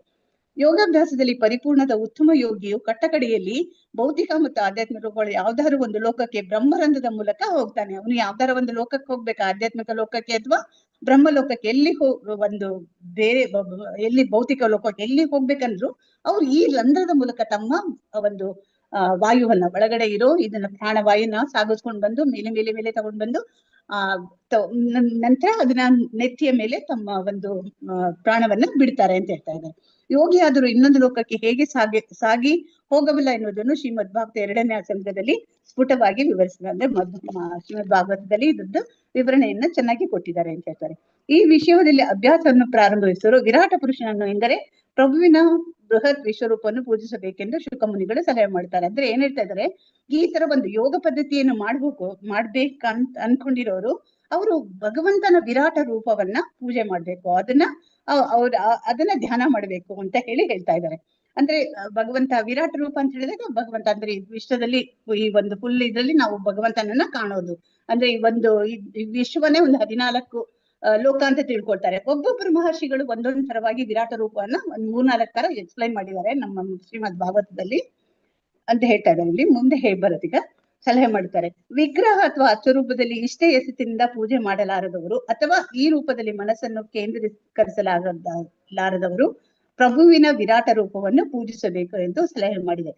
ಯಾರಿಗೆ ಭಗವಂತನ ಒಂದು ರೂಪದಲ್ಲಿ ನಮಗೆ ಪೂಜೆ ಮಾಡಕ್ಕಾಗಲ್ಲ, ಧ್ಯಾನ ಮಾಡಕ್ಕಾಗಲ್ಲ ಅಂತ ಹೇಳಿದಾಗ ಏನ್ ಹೇಳ್ತಾ ಇದ್ದಾರೆ, ನಿಮ್ಗೆ ಆ ತರ ಭಾವನೆ ಒಂದು ಸ್ವರೂಪ ನಿಮಗೆ ಧ್ಯಾನ ಬರ್ಲಿಲ್ಲ ಅಂತ ಹೇಳಿದ್ರೆ ಈ ಒಂದು ವಿಶ್ವ ಇದೆಲ್ಲ, ವಿಶ್ವವನ್ನೇ ಒಂದು ಭಗವಂತ ಅಂತ ತಿಳ್ಕೊಳ್ಳಿ. ವಿಶ್ವರೂಪ, ಈ ವಿರಾಟ ರೂಪ, ಈ ಒಂದು ವಿಶ್ವವನ್ನೇ ಒಂದು ಭಗವಂತನ ಒಂದು ರೂಪ ಅಂತ ತಿಳ್ಕೊಳ್ಳಿ. ಆ ತರ ಮಾಡ್ತಾ ಬಂದಾಗ ನಾವು ಕ್ರಮೇಣವಾಗಿ ಭಗವಂತನ ಅವನ ನಿಜವಾದ ಸ್ವರೂಪದಲ್ಲಿ ನಾವು ನೆಲೆಗೊಳ್ಬಹುದು ಅಂತ ಹೇಳ್ತಾ ಇದ್ದಾರೆ, ಸಲಹೆ ಮಾಡಿ. ವಿಶ್ವದ ಕೆಳಭಾಗವನ್ನು ಅಂದ್ರೆ ಕೆಲವು ಮಹರ್ಷಿಗಳು ಹೇಳ್ತಾ ಇದ್ದಾರೆ ವಿಶ್ವದ ಕೆಳಭಾಗ ಇದೆಯಲ್ಲ, ಅಂದ್ರೆ ಈಗ ಒಂದು ಫುಲ್ ವಿಶ್ವ, ಅದು ಒಂದು ಮನುಷ್ಯನ ಆಕಾರ ಒಂದು ಇದಿದೆ. ಕೆಳಭಾಗನ ಏನ್ ಹೇಳ್ತಾ ಇದ್ದಾರೆ, ವಿಶ್ವದ ಕೆಳಭಾಗವನ್ನು ಪ್ರಭುವಿನ ವಿಶ್ವರೂಪದ ಕಾಲುಗಳು ಅಂತ ಹೇಳ್ತಾರೆ ಮತ್ತು ಪಾದಗಳು ಅಂತ ಹೇಳ್ತಾರೆ. ಕೆಳಗಿಂದ ಇದಕ್ಕೆ ವಿಶ್ವರೂಪದ ಕೆಳಗಡೆ ಇರೋ ಅದಕ್ಕೆ 2 ಭಗವಂತನ ಕಾಲುಗಳು ಪಾದಗಳು ಹಿಂದೆ ಒಂದೊಂದೇ ಹಿಂಗೆ ಇದ್ರ ಬಗ್ಗೆ ಹೇಳ್ತಾ ಹೋಗ್ತಾರೆ. ಅದು ಒಬ್ಬ ಮಹರ್ಷಿಗಳು ಹೇಳ್ತಾರೆ. ಇನ್ನೊಬ್ಬ ಮಹರ್ಷಿಗಳೇನ್ ಹೇಳ್ತಾರೆ ಅಂದ್ರೆ, ಈ ವಿಶ್ವರೂಪನ 3 ಭಾಗ ಮಾಡಿದಾಗ ಅದೇ ಏನ್ ಹೇಳ್ತಾರೆ, ಬ್ರಹ್ಮ ಇದು ಜನಲೋಕ, ಮರ್ತ್ಯಲೋಕ ಮತ್ತು ಮೇಲಿನ ಲೋಕನ ಪ್ರಭುವಿನ ಹೃದಯ ಎಂದು ಅತ್ಯುಚ್ಚ ಲೋಕವಾದ ಬ್ರಹ್ಮಲೋಕವನ್ನು ಪ್ರವೀಣ್ ನೆತ್ತಿ ಎಂದು ಪರಿಗಣಿಸ್ತಾರೆ. ಅಂದ್ರೆ ಇನ್ನೊಂದು ಕೆಲವು ಮಹರ್ಷಿಗಳು ಹೇಳ್ತಾರೆ, ಈ ವಿಶ್ವರೂಪನ 3 ಭಾಗ ಮಾಡಿದಾಗ ಏನ್ ಹೇಳ್ತಾರೆ, ಅತ್ಯುತ್ತ ಮೇಲ್ಗಡೆ ಇರೋದು ನೆತ್ತಿಯ ಭಾಗದಲ್ಲಿರೋದು ಬ್ರಹ್ಮಲೋಕ ಅಂತ ಹೇಳ್ತಾ ಇದ್ದಾರೆ. ಬ್ರಹ್ಮಲೋಕ ಅಂತ ಹೇಳ್ತಾರೆ. ಮತ್ತೆ ಮಧ್ಯದಲ್ಲಿರೋದು ಮರ್ತ್ಯಲೋಕ, ಅದು ನಮ್ದು, ನಾವಿರೋ ಇದೀವಲ್ಲ, ನಾವು ಜೀವಿಸುವಲ್ಲ ನಮ್ದು. ಅದ್ರ ಮೇಲಿರೋದು ಜನಲೋಕ ಅಂತ ಹೇಳಿ ಈ ತರ ಮಹರ್ಷಿಗಳು ಅಂದ್ರೆ ವಿಶ್ವರೂಪನ 2-3 ಮಹರ್ಷಿಗಳು, ಕೆಲವಾರು ಮಹರ್ಷಿಗಳು ಅವರು ವಿಧವಾಗಿ ವರ್ಣನೆ ಮಾಡಿದ್ದಾರೆ ಅಂತ ಹೇಳ್ತಾ ಇದ್ದಾರೆ. ಆದ್ರೆ ಫೈನಲ್ ಆಗಿ ಏನು ಅಂತ ಹೇಳಿದ್ರೆ, ಆದರೆ ಎಲ್ಲಾ ಧ್ಯಾನ ಮತ್ತು ಯೋಗ, ಇನ್ನು ಯಾವ ತರ ಧ್ಯಾನನಾರ ಮಾಡು, ಯಾವ ತರ ಯೋಗನಾರ ಮಾಡು, ಯಾವ ತರ ಭಗವಂತನಾರ ನೀನ್ ಪೂಜೆ ಮಾಡು, ಅಥವಾ ಅವನನ್ನ ಒಂದು ನೀನ್ ಭಾವನೆಯಲ್ಲಿ ಅವನನ್ನ ಒಂದು ಸ್ಮರಿಸು, ಎಲ್ಲಾ ಮಾಡು. ಏನ್ ಹೇಳ್ತಾ ಇದಾರೆ, ಕಟ್ಟಕಡೆಯ ಗುರಿ ಅಂದ್ರೆ ಭಗವದ್ಧಾಮಕ್ಕೆ ಹಿಂತಿರುಗುದು. ನಮ್ ಕಟ್ಟಕಡೆಯ ಗುರಿ ಏನಪ್ಪಾ ಅಂತ ಹೇಳಿದ್ರೆ ಭಗವದ್ಧಾಮಕ್ಕೆ ಹಿಂದಿರೋದೆ. ನೀನ್ ಯಾವ ತರ ಪೂಜೆ ಮಾಡು, ಯೋಗದಿಂದ ನಾರ ಮಾಡು, ಅಥವಾ ಯಾವ್ದೋ ಒಂದು ಇದನ್ನ ಮಾಡಿದ್ರು ಸಹ ವಿಶ್ವರೂಪದ ಒಂದು ಧ್ಯಾನವನ್ನ ಮಾಡು, ಅಥವಾ ಭಗವಂತನ ಅದ್ರ ಫೈನಲ್ ನಮ್ದು ಏನ್ ಗುರಿ ಅಂತಂದ್ರೆ ಭಗವಂತನ ತಿಳ್ಕೊಳ್ಳೋದು, ಭಗವಂತನ ಭಕ್ತಿ ಮಾಡೋದು, ಮತ್ತೆ ಭಗವದ್ಧಾಮಕ್ಕೆ ಹಿಂತಿರುಗೋದೇ ನಮ್ದು ಮೇನ್ ಗುರಿ. ಭಗವದ್ಗೀತೆಯಲ್ಲಿ ಹೇಳಿದಂತೆ ಕೃಷ್ಣನ ನಿವಾಸವಾದ ಅತ್ಯುನ್ನತ ಲೋಕವನ್ನು ಅಥವಾ ಕಡೆಗೆ ವೈಕುಂಠ ಲೋಕ ತಲುಪಿದವರು ಈ ದುಃಖದ ಭೌತಿಕ ಸ್ಥಿತಿಗೆ ಮತ್ತೆ ಬರುವುದಿಲ್ಲ.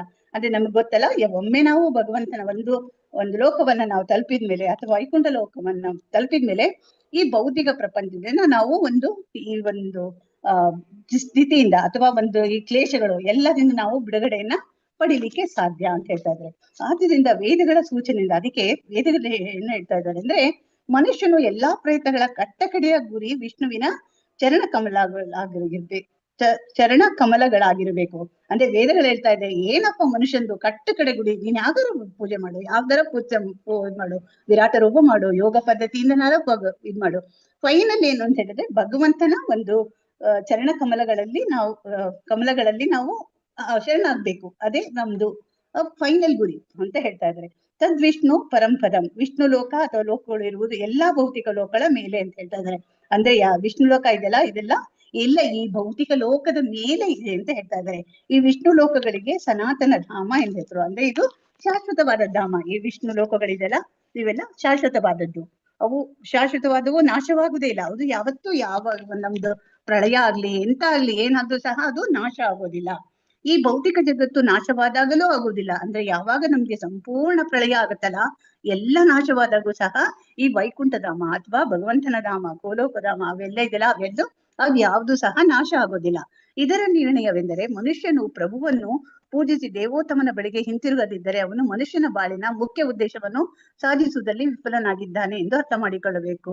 ಅಂದ್ರೆ ಯಾರು ಭಗವಂತನನ್ನ ನಾವು ಪೂಜಿಸಲು ಮತ್ತೆ ಅವನ ಧಾಮಕ್ಕೆ ನಾವು ಹಿಂತಿರುಗೋಲ್ಲ, ಮತ್ತೆ ನಾವು ಇದ್ರಲ್ಲಿ ಅಂದ್ರೆ ಎಕ್ಸಾಮ್ ನಲ್ಲಿ ಫೇಲ್, ಎಲ್ಲ ಸ್ಟಡಿ ಮಾಡಿದೀವಿ ಆದ್ರೆ ಎಕ್ಸಾಮ್ ನಲ್ಲಿ ಫೇಲ್ ಅಂತ ಹೇಳಿದ್ರೆ ಅದೇ ನಾವು ಭಗವಂತನ ಧಾಮವನ್ನು ತಲುಪೋಕ್ ಆಗೋದಿಲ್ಲ. ಅಂದ್ರೆ ನಾವು ಭಗವಂತನ ಪೂಜಿಸಿ ಬಳಿಗೆ ಹಿಂದಿರುಗದಿದ್ದರೆ, ನಾವೆಲ್ಲ ಪೂಜೆ ಮಾಡಿದೀವಿ, ಎಲ್ಲಾ ಮಾಡಿದೀವಿ, ಆದ್ರೂ ಸಹ ನಾವು ಭಗವಂತನ ಹತ್ರ ಹೋಗಕ್ ಆಗ್ಲಿಲ್ಲ ಅಂತ ಹೇಳಿದ್ರೆ ನಾವು ಎಲ್ಲಾ ಮಾಡಿದೀವಿ ಆದ್ರೆ ವಿಫಲರಾಗಿದ್ದೀವಿ, ಅಂದ್ರೆ ನಾವು ಫೇಲ್ ಆದ್ವಿ.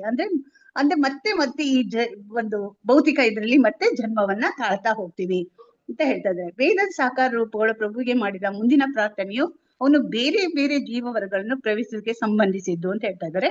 ಭಗವದ್ಗೀತೆ 14ನೇ ಅಧ್ಯಾಯದಲ್ಲಿ ಪ್ರತಿಯೊಂದು ಜೀವವರ್ಗ ಮತ್ತು ಜೀವರೂಪಗಳಲ್ಲಿ ಪರಮಪ್ರಭುವಿನ ವಿಭಿನ್ನ ಅಂಶವಿದೆ ಎಂದು ಹೇಳಲಾರಲ್ವಾ. ನಾವೆಲ್ಲ ಜೀವ ಏನಿದೀವಲ್ಲ, ನಾವೆಲ್ಲ ಭಗವಂತನ ಒಂದು ವಿಭಿನ್ನ ಅಂಶವಾಗಿದ್ದೀವಿ ಅಂತ ಹೇಳ್ತಾ ಇದ್ದಾರೆ. ಎಲ್ಲಾ ರೂಪಗಳಿಗೆ ವರ್ಗಗಳಿಗೆ ಬೀಜವನ್ನು ನೀಡುವ ತಂದೆಯು ತಾನೇ. ಆದ್ರಿಂದ ಎಲ್ಲರನ್ನು ಪ್ರಭುವಿನ ಮಕ್ಕಳೆಂದು ಭಾವಿಸ್ಬೇಕು ಎಂದು ಪ್ರಭುವೇ ಹೇಳಿದ್ದಾನೆ. ಭಗವಂತ ಹೇಳ್ತಾ ಇದ್ದಾನಲ್ಲ, 14ನೇ ಚಾಪ್ಟರ್ ಹೇಳ್ತಾ ಇದ್ದಾನೆ, ಅಹಂ ಬೀಜ ಪಿತ ಅಂತ ಹೇಳ್ತಾ ಇದ್ದಾನೆ. ಅಂದ್ರೆ ನಾನೇ ಎಲ್ಲ ಒಂದು ಇದಕ್ಕೆ ವರ್ಗಗಳಿಗೆ ಎಲ್ಲದಕ್ಕೂ ನಾನೇ ತಂದೆ, ನಾನೇ ಎಲ್ಲದಕ್ಕೂ ಬೀಜಪ್ರದ, ನಾನೇ ಇದಕ್ಕೆಲ್ಲ ಹುಟ್ಟಿಗೆ ಕಾರಣ ಅಂತ ಹೇಳ್ತಾ ಇದ್ದಾನೆ. ಅಂದ್ರೆ ಎಲ್ಲಾರು ಭಗವಂತನ ಮಕ್ಕಳಾದ್ವಿ ನಾವು, ಅವನಿಂದಾನೇ ನಾವು ಹುಡ್ತಾ ಇರೋದು. ನಾನೇ ಬೀಜಪ್ರದ ಅಂತ ಹೇಳ್ತಾ ಇದ್ದಾನೆ ಎಂದು ಪ್ರಭುವೇ ಹೇಳಿದ್ದಾನೆ. ಜೀವಿಗಳು ಪರಮಪ್ರಭುಗೆ ಸಮಾನ ಎಂದು ಯೋಚಿಸುವ ನಿರಾಕಾರವಾದಿಗಳಿಗೆ ಪರಮಪ್ರಭು ಪರಮಾತ್ಮನಾಗಿ ಪ್ರತಿಯೊಬ್ಬರ ಹೃದಯವನ್ನು ಪ್ರವೇಶಿಸ್ತಾನೆ ಎನ್ನುವುದು ಗೊಂದಲವನ್ನುಂಟು ಮಾಡುತ್ತದೆ. ಅಂದ್ರೆ ಇವರೆಲ್ಲ ಹೇಳ್ತಾರೆ, ನಿರಾಕಾರವಾದಿಗಳೇನ್ ಹೇಳ್ತಾರೆ, ನಾವು ಪರಮಾತ್ಮ ಒಂದೇ. ಯಾವಾಗ ನಾವು ನಮ್ಮ ಇದಾಗ್ತೀವಲ್ಲ, ನಾವು ಒಂದು ಪ್ರಾಣವನ್ನು ತ್ಯಾಗ ಮಾಡಿದ್ಮೇಲೆ ನಾವು ಭಗವಂತನ ಜೊತೆ ಒಂದಾಗ್ಬಿಡ್ತೀವಿ. ಏಕತ್ವ, ನಾವು ಭಗವಂತ ಒಂದೇ ಹೇಳ್ತಾರೆ. ಅವರಿಗೆ ಹೇಳ್ತಾ ಇದ್ದಾರೆ, ನಮ್ಮ ಹೃದಯದಲ್ಲಿ ಪರಮಾತ್ಮ ಇದ್ದಾನೆ ಅಂದ್ರೆ ಅವರಿಗೆ ಅರಗಿಸ್ಕೊಳಕ್ಕೆ ಆಗಲ್ಲ, ಅವರು ಅದನ್ನ ನಂಬೋದಿಲ್ಲ ಅಂತ ಹೇಳ್ತಾ ಇದ್ದಾರೆ. ಅವ್ರಿಗೆ ಗೊಂದಲ ಉಂಟ ಮಾಡುತ್ತೆ ಅಂತ ಹೇಳ್ತಾ ಇದ್ದಾರೆ. ಯಾಕೆಂದ್ರೆ ನಾವು ಪರಮಾತ್ಮ ಅಂದ್ರೆ ಒಂದ್ಸಲಿ ನಾವು ಜೀವ ಬಿಟ್ವಿ ಅಂತ ನಾವು ಪರಮಾತ್ಮನ ಲೀನ ಆದಂಗೆ, ಅಲ್ಲಿ ಏನು ಇದಿಲ್ಲ ಅಂತ ಅವ್ರು ಅನ್ಕೊಳ್ತಾರೆ. ಪರಮಪ್ರಭು ಜೀವಾತ್ಮನೊಡನೆ ಬೇರೆ ಬೇರೆ ದೇಹಗಳನ್ನು ಪರಮಪ್ರಭು ಜೀವಾತ್ಮನೊಡನೆ ಬೇರೆ ಬೇರೆ ದೇಹಗಳನ್ನು ಪ್ರವೇಶಿಸುವುದಿಲ್ಲ. ಪ್ರಭುವಿಗೆ ಜೀವಿಗಳಿಗೂ ವ್ಯತ್ಯಾಸವೇ ಇಲ್ಲ ಎಂದು ಅವರು ಯೋಚಿಸ್ತಾರೆ. ಅಂದ್ರೆ ಎಲ್ಲಾ ದೇಹದಲ್ಲೂ ಇದ್ದಾನೆ, ಎಲ್ಲಾ ಕಡೆಗೂ ಭಗವಂತ ಇದ್ದಾನೆ ಅಂತ ಹೇಳಿದ್ಮೇಲೆ ಅವನಿಗೂ ಅಂದ್ರೆ ಏನಕ್ಕೆ ಅವನಿಗೆ ಆತರ ನಾವು ಅವನಿಗೆ ಯಾಕೆ ನಾವು ಒಂಥರ ಪ್ರಾಮುಖ್ಯತೆನ ಕೊಡ್ಬೇಕು? ಎಲ್ಲಾ ಕಡೆಗೂ ಇದ್ದಾನೆ ಭಗವಂತ ಅಂತ ಹೇಳ್ತಾರೆ ಅವರು. ವ್ಯತ್ಯಾಸವೇ ಇಲ್ಲ ಜೀವಿಗಳು. ಹಾಗಾದ್ರೆ ಎಲ್ಲಾ ಕಡೆಲೂ ಇದ್ದಾನೆ ಅಂತ ಹೇಳಿದ್ರೆ ಭಗವಂತನಿಗೂ ಮತ್ತೆ ಜೀವಿಗಳಿಗೂ ಏನು ವ್ಯತ್ಯಾಸ ಇಲ್ಲ ಅಂತ ಹೇಳ್ತಾರೆ. ಜೀವಾತ್ಮಗಳು ಪರಮಾತ್ಮನ ಏಕೆ ಪೂಜಿಸ್ಬೇಕು? ಎಲ್ಲಾ ಕಡೆ ಭಗವಂತ ಇದ್ದಾನಲ್ವಾ, ನಮ್ಮಲ್ಲೂ ಇದ್ದಾನೆ, ಎಲ್ಲಾ ಕಡೆ. ಹಾಗಾದ್ರೆ ಭಗವಂತನ ನಾವು ಯಾಕೆ ಪೂಜೆ ಮಾಡ್ಬೇಕು ಅಂತ ಕೇಳ್ತಾರಂತವ್ರು ಎಂದವರು ಸವಾಲು ಹಾಕುತ್ತಾರೆ.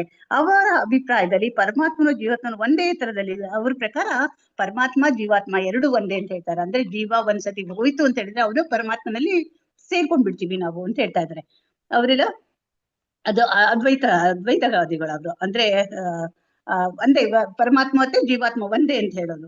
ಅವುಗಳಲ್ಲಿ ಯಾವ ವ್ಯತ್ಯಾಸವೂ ಇಲ್ಲ. ಆದರೆ ಪರಮಾತ್ಮನ ಜೀವಾತ್ಮನ ಒಂದು ವ್ಯತ್ಯಾಸವಿದೆ. ಅದೇ ಇಲ್ಲಿ ಹೇಳ್ತಾ ಇದ್ದಾರೆ, ಪರಮಾತ್ಮನಿಗೂ ಮತ್ತು ಜೀವಾತ್ಮನಿಗೂ ಒಂದು ವ್ಯತ್ಯಾಸ ಇದೆ. ಇದನ್ನು ಭಗವದ್ಗೀತೆ 15ನೇ ಅಧ್ಯಾಯದಲ್ಲಿ ವಿವರಿಸಿದೆ.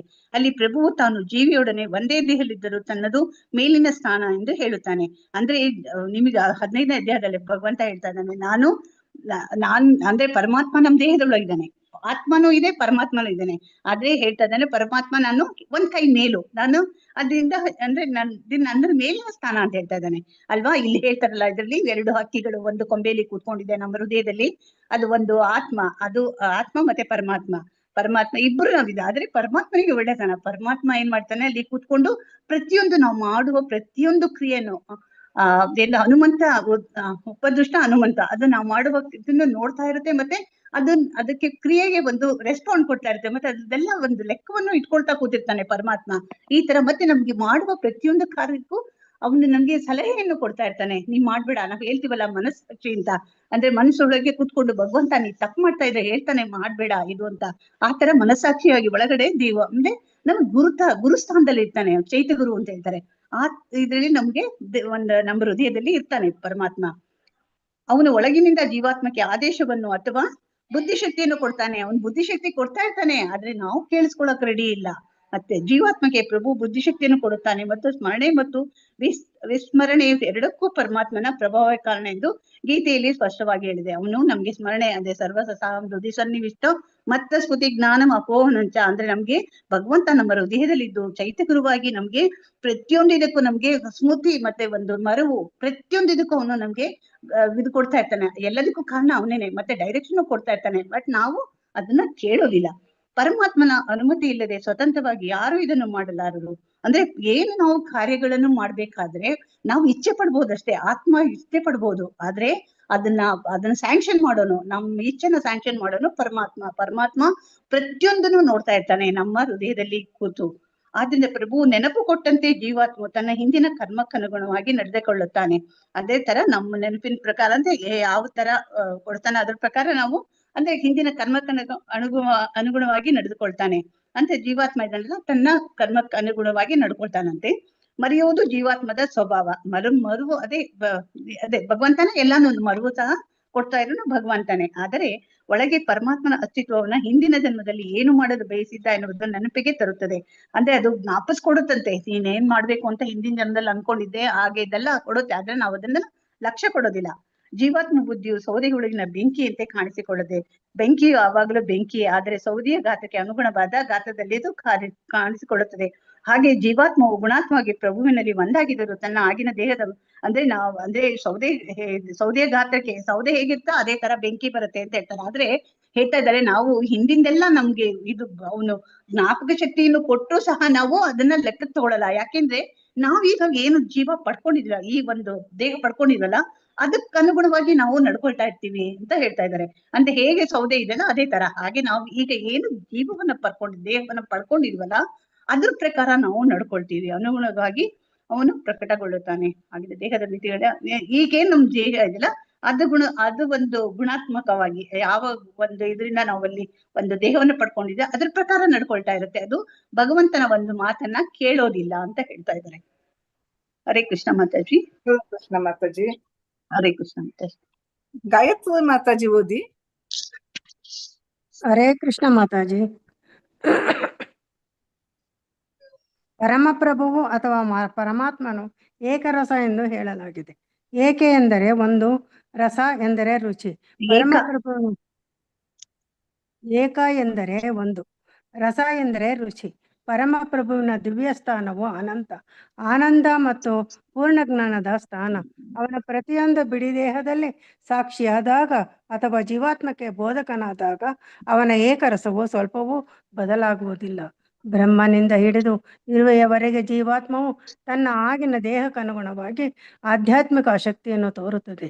ದೇವತೆಗಳು ಸಹ ಮನುಷ್ಯರ ದೇಹಗಳಲ್ಲಾಗಲಿ ಕೆಳ ವರ್ಗದ ಪ್ರಾಣಿಗಳ ದೇಹಗಳಲ್ಲಾಗಲಿ ಇರುವ ಆತ್ಮಗಳ ವರ್ಗದಲ್ಲಿಯೇ ಇದ್ದಾರೆ. ಆದುದರಿಂದ ಜಾಣರು ಬೇರೆ ಬೇರೆ ದೇವತೆಗಳನ್ನು ಪೂಜಿಸುವುದಿಲ್ಲ, ಏಕೆಂದರೆ ದೇವತೆಗಳು ಬದ್ಧ ದೇಹಗಳಲ್ಲಿರುವ ಕೃಷ್ಣನ ಅತಿ ಸಣ್ಣ ಪ್ರತಿನಿಧಿಗಳು. ಜೀವಾತ್ಮವು ತನ್ನ ದೇಹದ ಆಕಾರ ಮತ್ತು ರಚನೆಗೆ ಅನುಗುಣವಾಗಿ ಮಾತ್ರ ತನ್ನ ಬಲವನ್ನು ಶಕ್ತಿಗಳನ್ನು ತೋರಿಸಬಲ್ಲದು. ಆದರೆ ದೇವೋತ್ತಮ ಪರಮಪುರುಷನು ಯಾವುದೇ ಆಕಾರ ಮತ್ತು ರೂಪದಲ್ಲಿ ಯಾವ ವ್ಯತ್ಯಾಸವಾಗದೆ ತನ್ನ ಸಂಪೂರ್ಣ ಶಕ್ತಿಯನ್ನು ತೋರಿಸಬಲ್ಲ. ದೇವರು ಮತ್ತು ಜೀವಾತ್ಮ ಒಂದೇ ಎನ್ನುವ ಮಾಯಾವಾದಿ ತತ್ವಗಳ ವಾದವನ್ನು ಒಪ್ಪಲು ಸಾಧ್ಯವಿಲ್ಲ, ಏಕೆಂದರೆ ಜೀವಾತ್ಮವು ಬೇರೆ ಬೇರೆ ಬಗೆಯ ದೇಹಗಳ ಬೆಳವಣಿಗೆಗೆ ಅನುಗುಣವಾಗಿ ತನ್ನ ಬಲ ಮತ್ತು ಶಕ್ತಿಗಳನ್ನು ಬೆಳೆಸಿಕೊಳ್ಳಬೇಕಾಗುತ್ತದೆ.